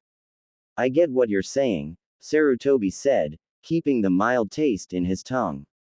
Do you think they'll ever change, Naruto-kun? I stopped asking myself that question when I was 5, Gigi, Naruto said. The professor let out a bitter chuckle before he responded, those years were truly bad. At least things have bettered a bit in recent years, he added. Do you think it would have been much easier for you if the deal to have you live at Sunagakur with your mother had gone through? Keeping in mind, it would only be temporary. Maybe or maybe not. Logic dictates that it would have been pleasant as those people don't know my Jinchuriki status. But that is that and this is the reality. Dwelling on what could have been doesn't help with anything.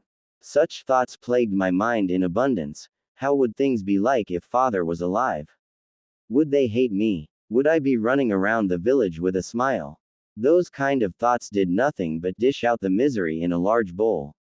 The reality of things is that my father is dead, and I resent him for it. Konoha hates me, and I must learn to live with all that. A frown threatened to break free on the Sandame's face, but he suppressed it. We can only hope. That is for you. I have nothing to hope for, Naruto said. When are you going to retire anyway? You're going to be a real grandfather soon enough. Don't remind me, the third said. I won't retire until you grow old enough for me to say you are strong enough, the Sandame added, ruffling up the boy's hair affectionately. Naruto let out a tiny smile. Small as it was there. The third noted it with great care. I wouldn't have it any other way, Gigi. Later. The Sandame Hokage has always been a pervert. Always. Even when Jiraiya was just a brat, he had been a pervert. However, he has always hid his perverseness from other people because it would be embarrassing. If it wasn't because of the repercussions in waiting, he would even indulge in the piquing his former student as, well, he had his crystal ball. That was his secret though. What would people say if they heard that? The professor, god of shinobi, the Sandame Hokage and Konoha's long-serving cage, was a shameless pervert who giggled in the confines of his office while watching young girls splash water at each other in the hot springs, through his magic ball. When this woman walked into the office, a warm smile painted across her face, lips colored in blue and long red hair that reached down the curvy waist, the Sandame couldn't help himself but stare. Dignity be damned.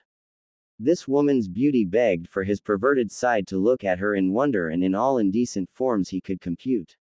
Ahem. Jiraiya cleared his throat before his sensei started drooling. It was enough that he'd hit on the woman before, now for his sensei to drool over her would be just embarrassing.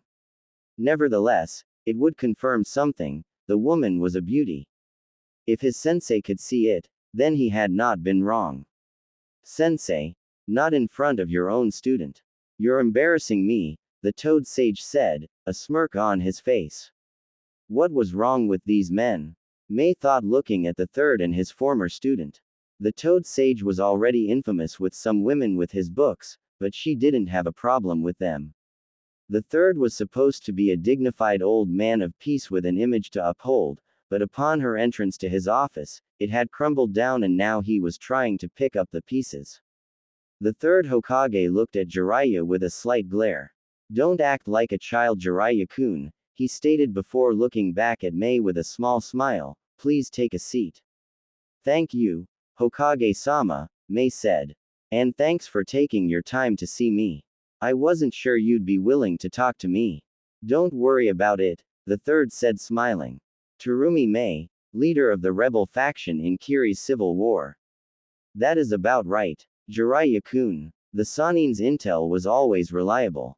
He was just asking for the sake of it. Yes, Jiraiya said with a nod. Mei wasn't surprised. Kiri may be in lockdown because of the war, but some shinobi were truly capable of making the impossible possible. Forgive me, but I'm going to be blunt. Granted, you already know who I am, I can safely say you know what it is that I came here for. The Sandame nodded. You don't mind if I smoke, do you? He was already lighting up his pipe when he asked. Mei was tempted to say she does mind, but held it back. You require. Konoha's assistance in the civil war that has crippled Kiri's resources. May nodded. Why Konoha, exactly? Jiraiya asked. The Yondaime Raikage wouldn't agree to it without making some outrageous demands. Suna isn't in a position to help, and well Iwagakure would rather colonize Kiri than help us. Konohagakure boasts the finest shinobi and is the strongest of the Great Five. Aside from that, the Sandaime has been a long preacher of peace. So because I preach peace you believe I am the easiest to recruit to assist you and wouldn't even make an outrageous demand like other nations, huh? The Sandaime said, puffing out some smoke. It sounded a bit bad when he put it like that. I don't mean it like that exactly, May tried to explain herself. The Sandaime merely chuckled, waving her off. I understand what you mean, he said before he put away his pipe. His expression turned serious as he leaned against his chair. Speak, he said. May knew what the old man was saying and this was the hardest part. Honestly, I have nothing to offer as it stands. We have been making progress against Yagura's forces, but our enemy remains the Mizukage. Meaning he controlled most things. However, I do believe that we will win the war. We just need some reinforcements for the final battle.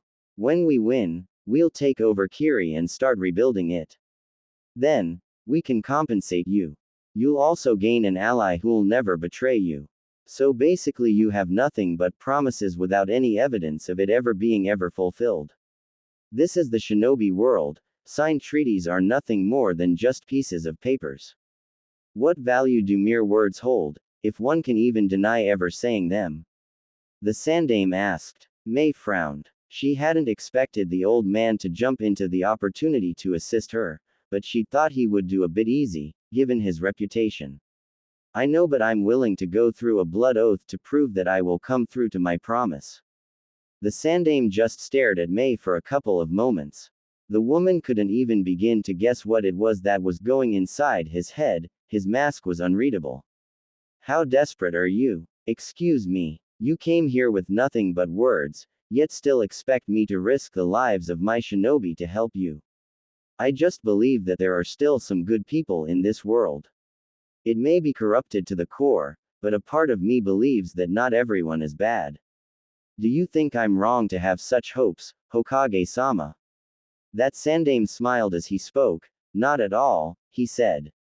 His serious mask returned. Tell me about the current Mizukage. What is wrong with him? I know this may sound as an accusation to the Uchiha clan, but we believe without a doubt that Yagura is being manipulated by a powerful genjutsu, one that can only be cast by the Sharingan, May said. I see, the third said.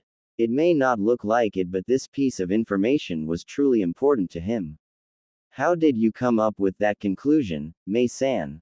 I'm afraid I can't tell you that. She couldn't tell them that one of her men had one of Konoha's coveted dujutsu. Can't or don't want to.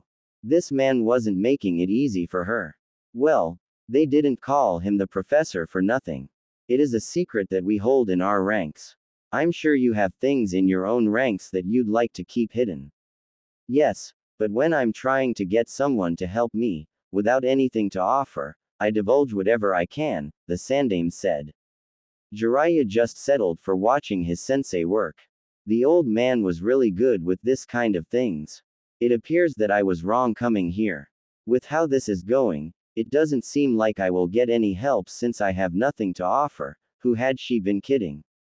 No one gave anything for free, not in this cruel world of shinobi. There were always strings attached to every deal. Nothing was for free. That is how it seems, the Sandaime said. May nodded. Thank you for your time, she said, ready to leave. But not how it is, the third said before adding. I never said I wouldn't offer my assistant. So, settle down. Tell me, what do you think would happen, say if Onoki hears that I'm assisting you in the war and sends his own shinobi to assist Yagura? May frowned. Konoha and Iwa will end up fighting. Possibly reopen old war wounds. I don't need to tell you how badly that will affect us if we end up being dragged into war, having just recently recovered from the Kyuubi's rampage 7 years ago. May's frown deepened. If that happened, she wouldn't be able to help out in the ensuing war. I understand, she said. He was saying he really wants to help, but the risks were far too great. Every leader had to think for his own people. The Sandame's responsibility wasn't to her people but to Konoha. I'm glad you understand, the Sandame said, smiling. How long do you think this final battle will last? Mei was stunned. A week or two. You think you're up to the challenge, Jiraiya-kun? The Toad Sage nodded with a smile. I don't have any complaints as long as I get to stare at her mesmerizing beauty. The third chuckled slightly. Good, he said. You have yourself my assistance, Mei-san. Mei was still stunned. He was not only going to offer her his help, he was going to send his strongest shinobi. She would have been grateful if he'd just gave her some fringe shinobi. But Asanin, this was just a miracle. She couldn't help but smile and heap praise to her gut for telling her to come to this village. Thank you, Sandame-sama. I didn't expect this. Don't thank me yet, Sarutobi said. Return to Konoha when you have ended Yagura's blood reign. That will be the first thing I do. I hope so, the third said. Would you rather rest or do you wish to leave now? My men can fetch the two you left outside the village. Mei showed no physical reaction to this revelation. The two she left were supposed to be hidden, but apparently the Sandame has great eyes. I have to return to camp right away. It will be dangerous if Yagura becomes aware of my absence. Understandable, the Sandame said. Jiraiya will catch up to you with the others before you reach sea. Mei nodded and gave her thanks again before leaving. The Sandame didn't escort her out as it would raise suspicion and he wanted to get this done without too much noise about it. Once Mei was gone, Jiraiya looked at his sensei. You're not thinking of doing that, are you, sensei? The third merely smiled. Do you think this could be the same Uchiha as the one responsible for the Kyuubi's attack? We still don't know if it is really the Sharingan that is manipulating Yagura. Yes. It will be best if Itachi-kun tags along. His Mangekyo Sharingan should be enough to discern that. If he gets something good, then we may take another step into unmasking this Uchiha. Jiraiya nodded in agreement. A few moments of silence settled in before the Toad Sage spoke once more. Sensei. His tone was low. You get along with the Gaki, does he hate me? The third sighed. You're going to have to speak to him eventually. If you're not going to break the ice, Naruto won't bother. Now, I raised you when you were just a brat, Jiraiya-kun. You have grown up now. You raised Minato well. This is something that I cannot help you with.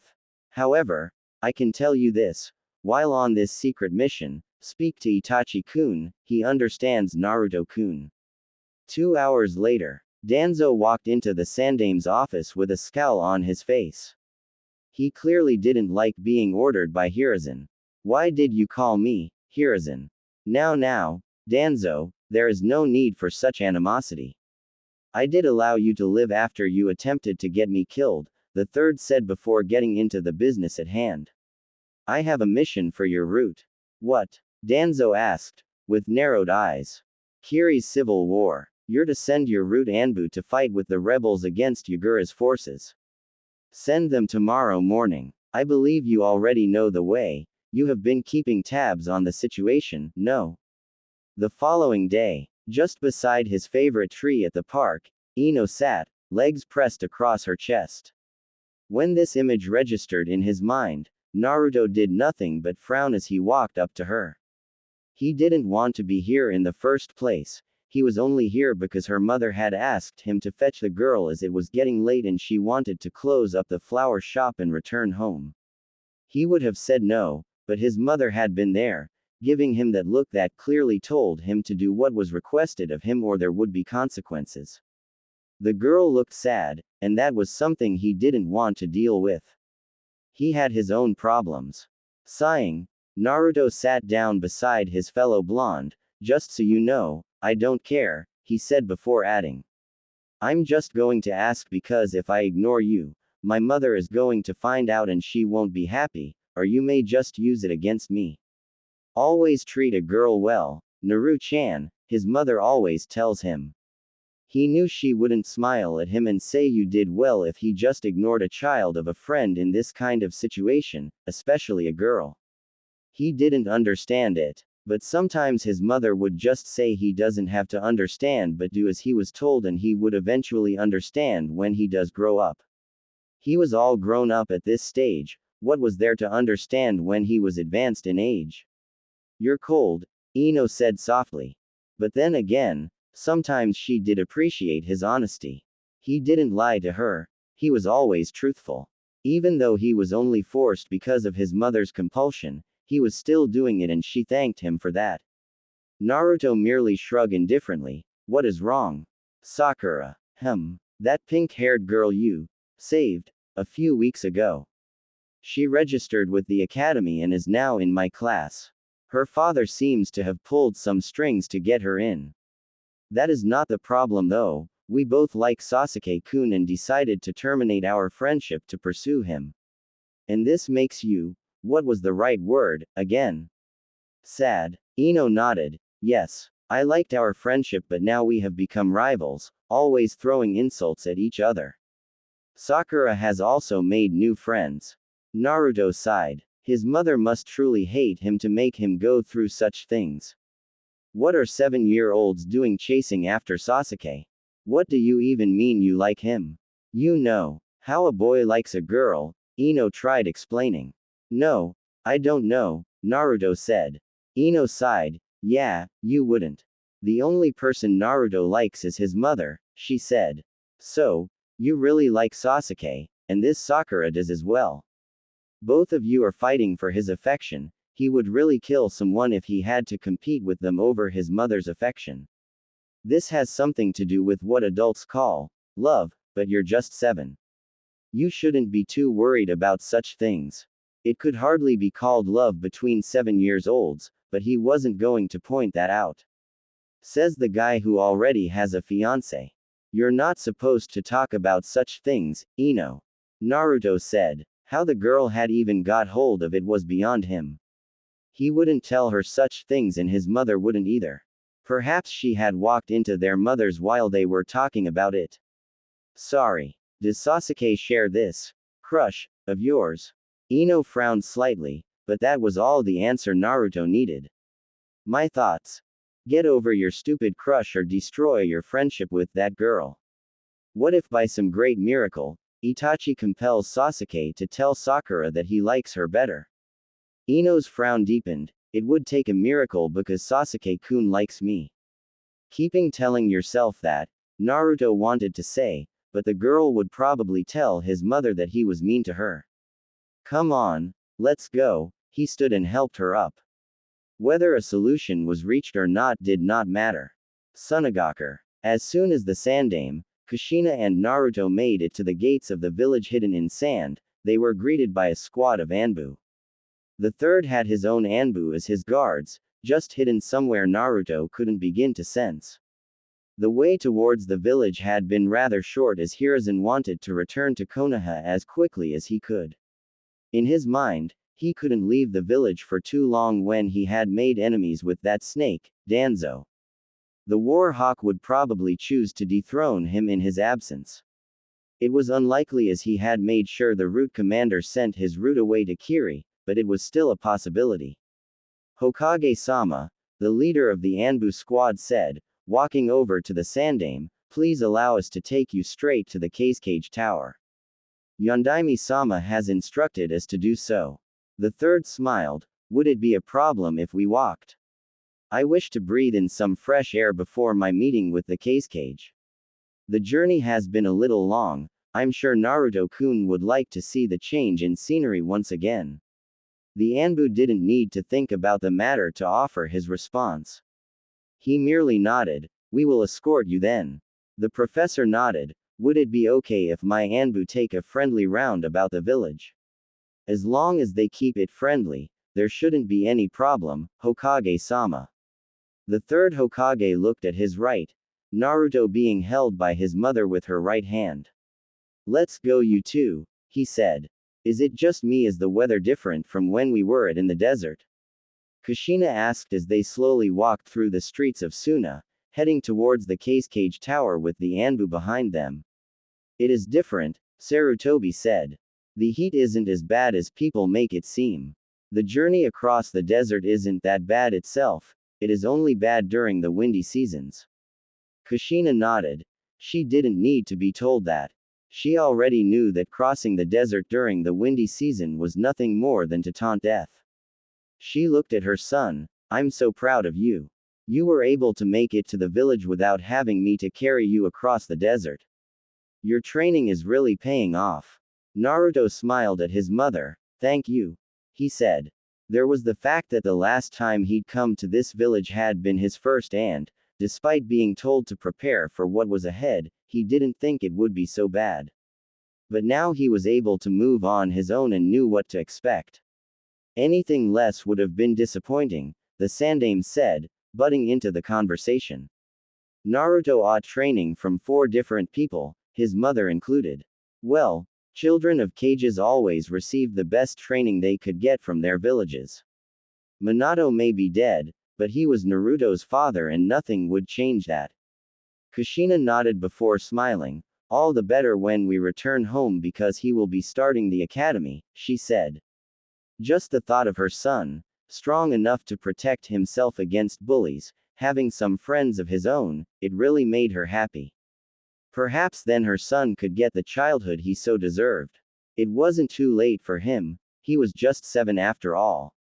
Naruto wanted to frown, but he couldn't, not when his mother seemed happy. It was one of those moments that he had to suppress a sarcastic remark about his predicament. His mother was happy that he was going to the academy and may possibly make friends. He should be as well. He could well remember how his mother had picked him up grinning like a fool when he spoke to her about the academy. He'd never seen her so happy and relieved. It was one of those days she would be even willing to let him stay up all night watching TV, if he did that kind of thing. It really meant a lot to her. So he had to push on for her happiness. Don't worry too much about it, Naruto-kun, the Sandaime said. I'll arrange that you be put into a class with the clan heirs. They are smart, Ino-chan is an example. Who knows, you may even get along with Sasuke-kun while competing for academy honors. I doubt it, Naruto said. If I become a competition, Sasuke is likely to see me as a threat. Kushina patted Naruto on the back. Where is your optimism, Naru-chan? She asked a bit loudly. What did I tell you? Never say never. Naruto recited those words his mother had beat into him until he could dream them. That's the spirit, Kushina said with a nod of her head. Looks like we've finally reached the tower, the Sandaime said, looking at the cage tower. The walk had been pleasant and a good way to kill some time. The leader of the Suna Anbu cleared his throat to catch the attention of the Hokage and those with him. Is he going to sit in as well? He asked, referring to Naruto. The third shook his head. No, not this time, he said. I will take him to the cage's home then, one of the Anbu said, to which Hiruzen nodded. Kushina looked at her son. Do you still remember what I told you? Naruto nodded. And, what did I say again? Smile. Naruto said, giving his mother a warm smile. Good. Now go be a good boy and don't do anything that will give your mother a heart attack, Kushina said. Mother, what would I do that would give you a heart attack? Kushina shrugged. Well, you spend some time with him, she said, her left shoulder pointing towards the Sandaime. He's like Jiraiya, but he just is it in a closet. Who knows if he's read you that smut? The red-haired sent the Sandaime a threatening glare, warning him. Now, Kushina-chan, I'm a responsible adult and wouldn't hope to dilute Naruto-kun's mind. Keep it that way, Kushina said. After Naruto was taken away, she returned to normal. Come on, let us get this over with. I really hate formal meetings though. Cage residence. Naruto had the decency to raise a brow when he saw Tamari. She wore a black kimono that fitted her perfectly, no lipsticks, just her pure face. The last time he'd come here, she looked normal. This time she looked as though she was preparing for a ceremonial festive. Good impressions? Maybe. Naruto smiled for 2 reasons. 1, his mother. 2, Both her and him were in a situation that none chose, and he could share some sympathy with her like he does with Itachi. Both he and the Uchiha shared a mindset: protect what is important to their hearts no matter the cost. The only difference was that the precious things to their hearts were different. But both worked zealously for the love, and so they had something in common. Naruto, Temari greeted the blonde with a somewhat forced smile. Temari, Naruto said, you look nice, he added as the girl walked him towards the living room. His mother has always told him, always compliment a girl if you want to get in her good books. Thank you, Temari said. She wanted to be polite and return the favor, but the blonde didn't bother to be formal. He just looked normal. But then again, even his mother wore casual clothing the last time she was here. Like mother like son, so it appears. A thought clicked in her mind that forced her to change directions. You must be hungry from your journey. Food is prepared. How could she have forgotten that? Perhaps this situation made her that uncomfortable. Naruto frowned slightly. He had no choice but accept. Sure, he said. The dining room was spacious, but there was nothing more than a large table and chairs inside it.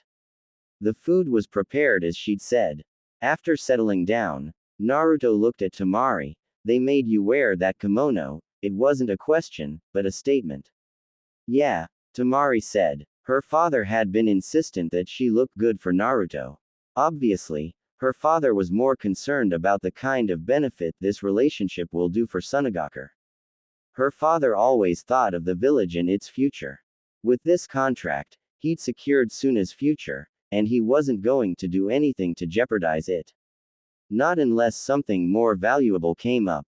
Temari knew that Naruto was the only child of Konoha's Yellow Flash. As far as she was concerned, only her father and his trusted advisor, Baki, knew this secret. The council didn't even know of the contract. She guessed it was only a matter of time before they caught the wind of it. Next time don't wear it. If anybody says otherwise, tell them Uzumaki. Naruto says, I look fine just as I am, Naruto said with a small smile. Temari didn't force a smile this time. She gave Naruto a true warm smile. Thanks, she truly appreciated the gesture. She didn't hate Naruto because of this. He was nice to her, and the last time he had been very honest with her. How relieved had she been? She was expecting someone older who would be trying tricks on her, but she had been surprised to see someone younger. Itadakimasu, both said as they prepared to eat their meal. How are you calm about this whole thing? Temari asked. Even last time he looked so calm and relaxed, despite it being their first meeting. My mother was thinking about my well-being when she agreed to it, Naruto said. I can't say the same about my father, Temari said bitterly. We are in this situation. Either we learn to live with it or remain bitter about it. I would rather choose the former, though. I'm still 7 years old, there is still much time to grow around the issue, don't you think? Temari didn't need to think about it to give a nod. Still, despite saying those words, Naruto had been told by Kakashi that there was a high chance that he may just end up not being with Temari. The agreement between Suna and Konoha was between the current cages. Should another cage take over before they are even married, the cage was within his right to declare it void. Since the agreement wasn't public, it was easy for either nation to pull out without fearing a backlash.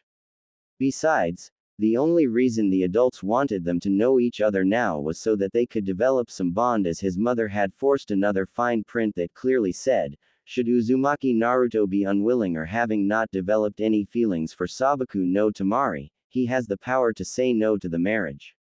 Still, he would have to pay a hefty fee and offer some sealing scrolls to be allowed to get out of the marriage.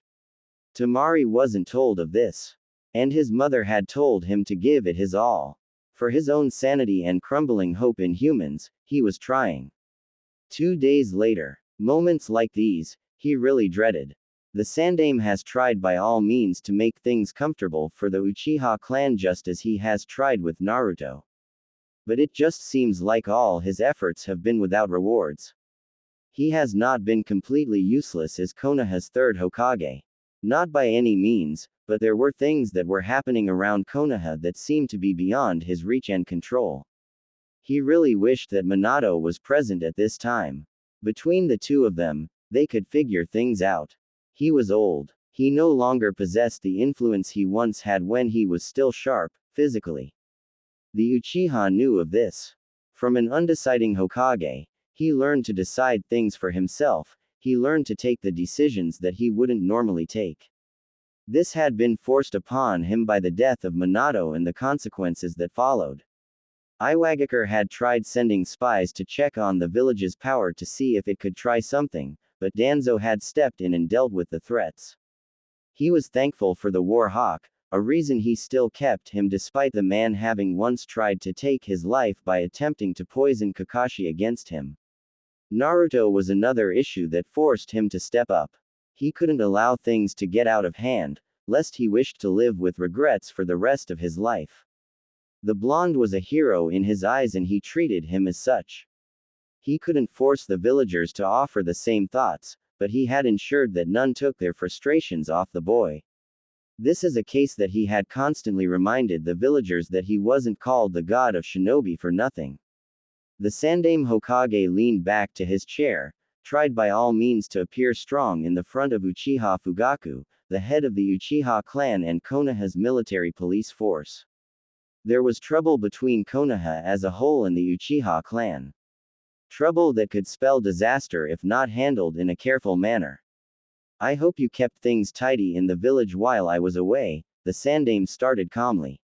Naturally, Uchiha Fugaku simply said, "My son has been out of the village for a number of days. I usually don't question Anbu missions, but I feel that he was taken away hastily as he'd told me he had no upcoming missions, and his squad mates remain in the village. Itachi-kun has gone on a secret mission with Jiraiya," the third said calmly. "You know that I don't believe for a second that your clan had nothing to do with the Kyuubi attack, right?" He'd already told the man what he thought, but it didn't stop him from saying it whenever he got the chance. Fugaku gave a subtle nod. Unfortunately, the same cannot be said for the villagers and the clan heads. His tone was cold, no hatred dripping from it, just silently cold. "That is indeed unfortunate," the Sandaime said. "Despite many assurances to the villagers that your clan had nothing to do with it, they won't believe otherwise. They are hell-bent on blaming someone just as they refuse to accept Naruto-kun. I only wonder what they will do if they learn that an Uchiha or at least the Sharingan had manipulated the Kyuubi. Where is this going, Hokage-sama? They'd already been through this and he would rather deal with clan matters than go through this again. Your son has gone on a mission in Kurigakure. We're told that the Yondaime Mizukage is being controlled by a powerful genjutsu."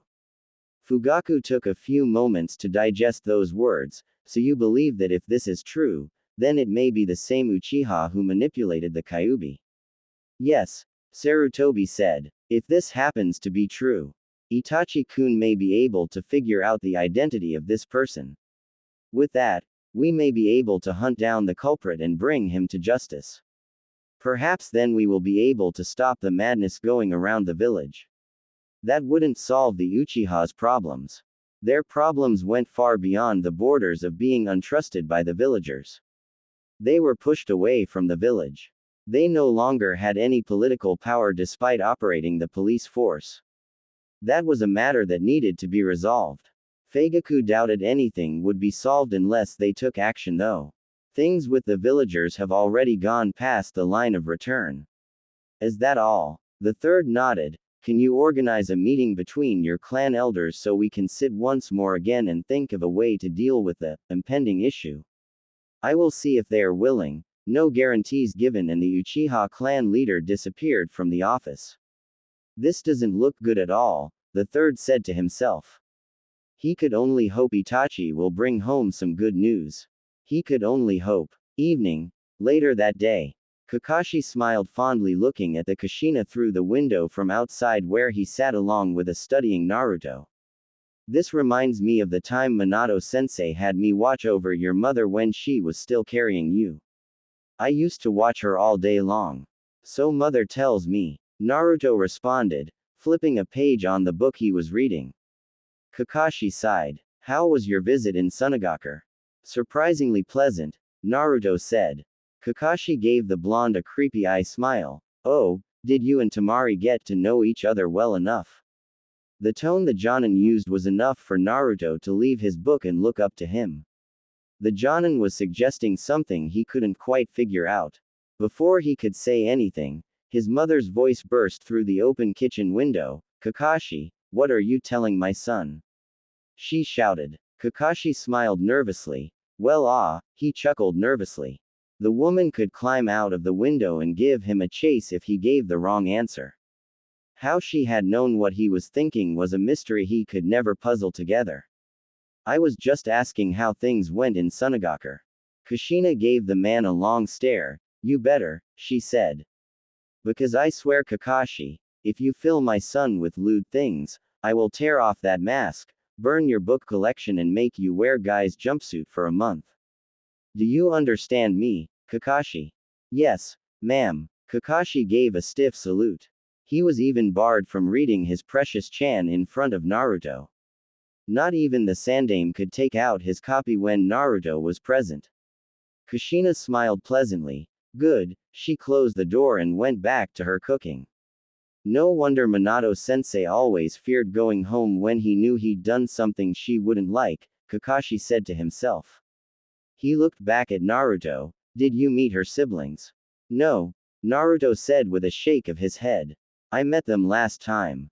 It was just me and Tamari this time. Besides, we didn't stay for too long as Gigi said it wasn't safe to leave the village for too long. Kakashi nodded. When are you going to see her again? He wanted to be there so that he could spy on them. He was really interested on how Naruto was handling things. Yes, they were just kids. But, he trailed off when he realized that Kushina might just jump out of the window. I don't know, Naruto said, closing his book. He sighed, went silent for a few moments. Looks like I'll be joining the academy. That's wonderful, Naruto, Kakashi said with a smile. I wish I could walk you on your first day, but I'll be leaving early tomorrow morning for a mission. That is fine, Naruto said. Still, Itachi isn't here, you're going away, I'm going to be in the academy. I sense that my training will become hindered. Don't worry about it, Kakashi said. He took out a scroll from his vest and threw it at Naruto, who caught it. The Sandame told me he told you that you had to do chakra control exercises. He'd given me that scroll on methods I should teach you, but I have this mission. So read through it and when I return, we'll pick up from there. Thanks, Naruto said. Don't worry about it, Kakashi said with another eye smile. The following day, notebook, check, lunch, check. Kushina did her checklist as she looked through Naruto's backpack. Do you need chips? Or should I just bring you ramen during lunchtime? Naruto sighed. His mother was way over the moon by this situation. He doubted she even slept at night because of the excitement that was rushing through her blood. It was as though she was the one going to the academy, not him. Everything is in there, Okawa-san. I don't want you to miss anything on your first day. You have to impress the other kids today, Kushina said. Did you ask Ino-chan if there was homework? Mother, it is my first day. I don't have to write homework. And Ino doesn't know I'm going to be joining her class today, Naruto said, taking his school bag from his mother's hands. The crimson scarf she'd bought for him the other day placed safely around his neck. Kushina-chan. Makoto shouted outside their house. Oh, Sasu-chan's mom is here. Come on dear, let's go, Kushina said, literally dragging her son out. Naruto didn't mind, it was his mother after all. Hello, Makoto-chan, Sasu-chan, the red-haired Uzumaki greeted the two Uchihas. You look bright as always, Sasu. She added, pinching the boy on the cheek. Sasuke reddened a bit, while smiling at Kushina. You look full of life as always, the boy said. Makoto looked at Naruto, offered him a smile. Well, this is my surprise, she said. I don't consider it as such, Naruto said. When the surprise come, you'll be shocked. Can't wait. The retired Jonin looked at Kushina. Let's go. We don't want to be late. Sasuke. Naruto grunted, taking the front with the Uchiha while the mothers walked behind, engaged in mother talks. Naruto. Sasuke responded with a grunt of his own. What changed? Oh, he was happy with the situation. With the blonde in the academy, he won't have to be worrying about him spending valuable time with Itachi, when that brother of his was not doing any missions. Nothing much. Naruto responded with a shrug. You look excited. I can finally get one over you. We're currently tied 1-1. You beat me with shuriken throwing while I did better with the fireball jutsu. He always did best. He was the best in the academy. Naruto couldn't unseat him. Not when he could do something about it. You're keeping score. Naruto looked at the Uchiha from the corner of his eye. He wanted to remind the Uchiha that he humiliated him the last time they sparred in taijutsu. But if the Uchiha was suffering from selective memory loss, then he wasn't going to remind him. No, Sasuke said. He said nothing further as they silently made their way towards the academy. When they finally reached the academy gates, Kushina knelt down, placed her hands on Naruto's shoulders. Now go on and make your mother proud, okay? I want you to get good grades and don't sleep in class. If anyone tries anything, either student or teacher, call me and I will be there to straighten that person out, okay? Yes, mother. Good, Kushina said, placing a tender kiss on the blonde's forehead. She looked at Sasuke. Show him around, will you? Sasuke nodded. Let's go, the Uchiha said to Naruto, who looked at his mother for a full minute, unmoving before he finally relented and followed Sasuke. Watching the boys leave, Kushina spoke, I say my son is the best and he will graduate top of his class. Makoto shook her head.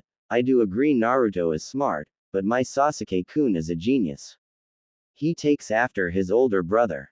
Are you willing to put a bet on it? Academy. Oh no, Ino moaned, staring at the entrance of the class. Naruto had just walked in with Sasuke. This was not happening, not to her. How was she going to handle this mess? She definitely has to choose between the two of them. Naruto wouldn't be liked by the fangirls if he stayed close to Sasuke, and she wouldn't be able to do anything to stop them from insulting her Black Knight. Her mother would expect her to hang around the blonde. He has bailed her out on a few occasions. It didn't matter that he did it with little care. The effort was what mattered. Besides, she knew he cared a little. He just wouldn't admit it as it would be like betraying his mother. Ino just watched the two boys. Sasuke chose to sit at the front row, but Naruto wasn't going to do any of that. He just looked at Ino, who was staring at him. Surprise. No emotion in his voice. Are you lost? Ino asked. Iruka didn't tell them they would be having a new student today. He had to be lost. She couldn't have him here. It would ruin things for her as she would have to offer some of her time to him. After all, she couldn't leave her Black Knight alone. Is this Immuno Iruka's class? Yes. Then no. I'm not lost, Naruto said. Why? Why are you trying to ruin my perfect academy life? Naruto blinked a couple of times before sighing. You're not obligated to spend time with me, Ino. Of course I am. Naruto just shook his head and went up to the back of the class. He took a seat on the top left corner, and ignored everyone else who was staring at him. The looks weren't of hatred, just curiosity. Understandable since he was joining a class that has already covered more ground. He should be in a lower class, but the Sandaime thought this to be best for him as it had his peers. Once the Chunin teacher walked into the class, the question popped up, Iruka-sensei, who's the blonde? A boy asked, pointing at Naruto who looked as though he was in a faraway world.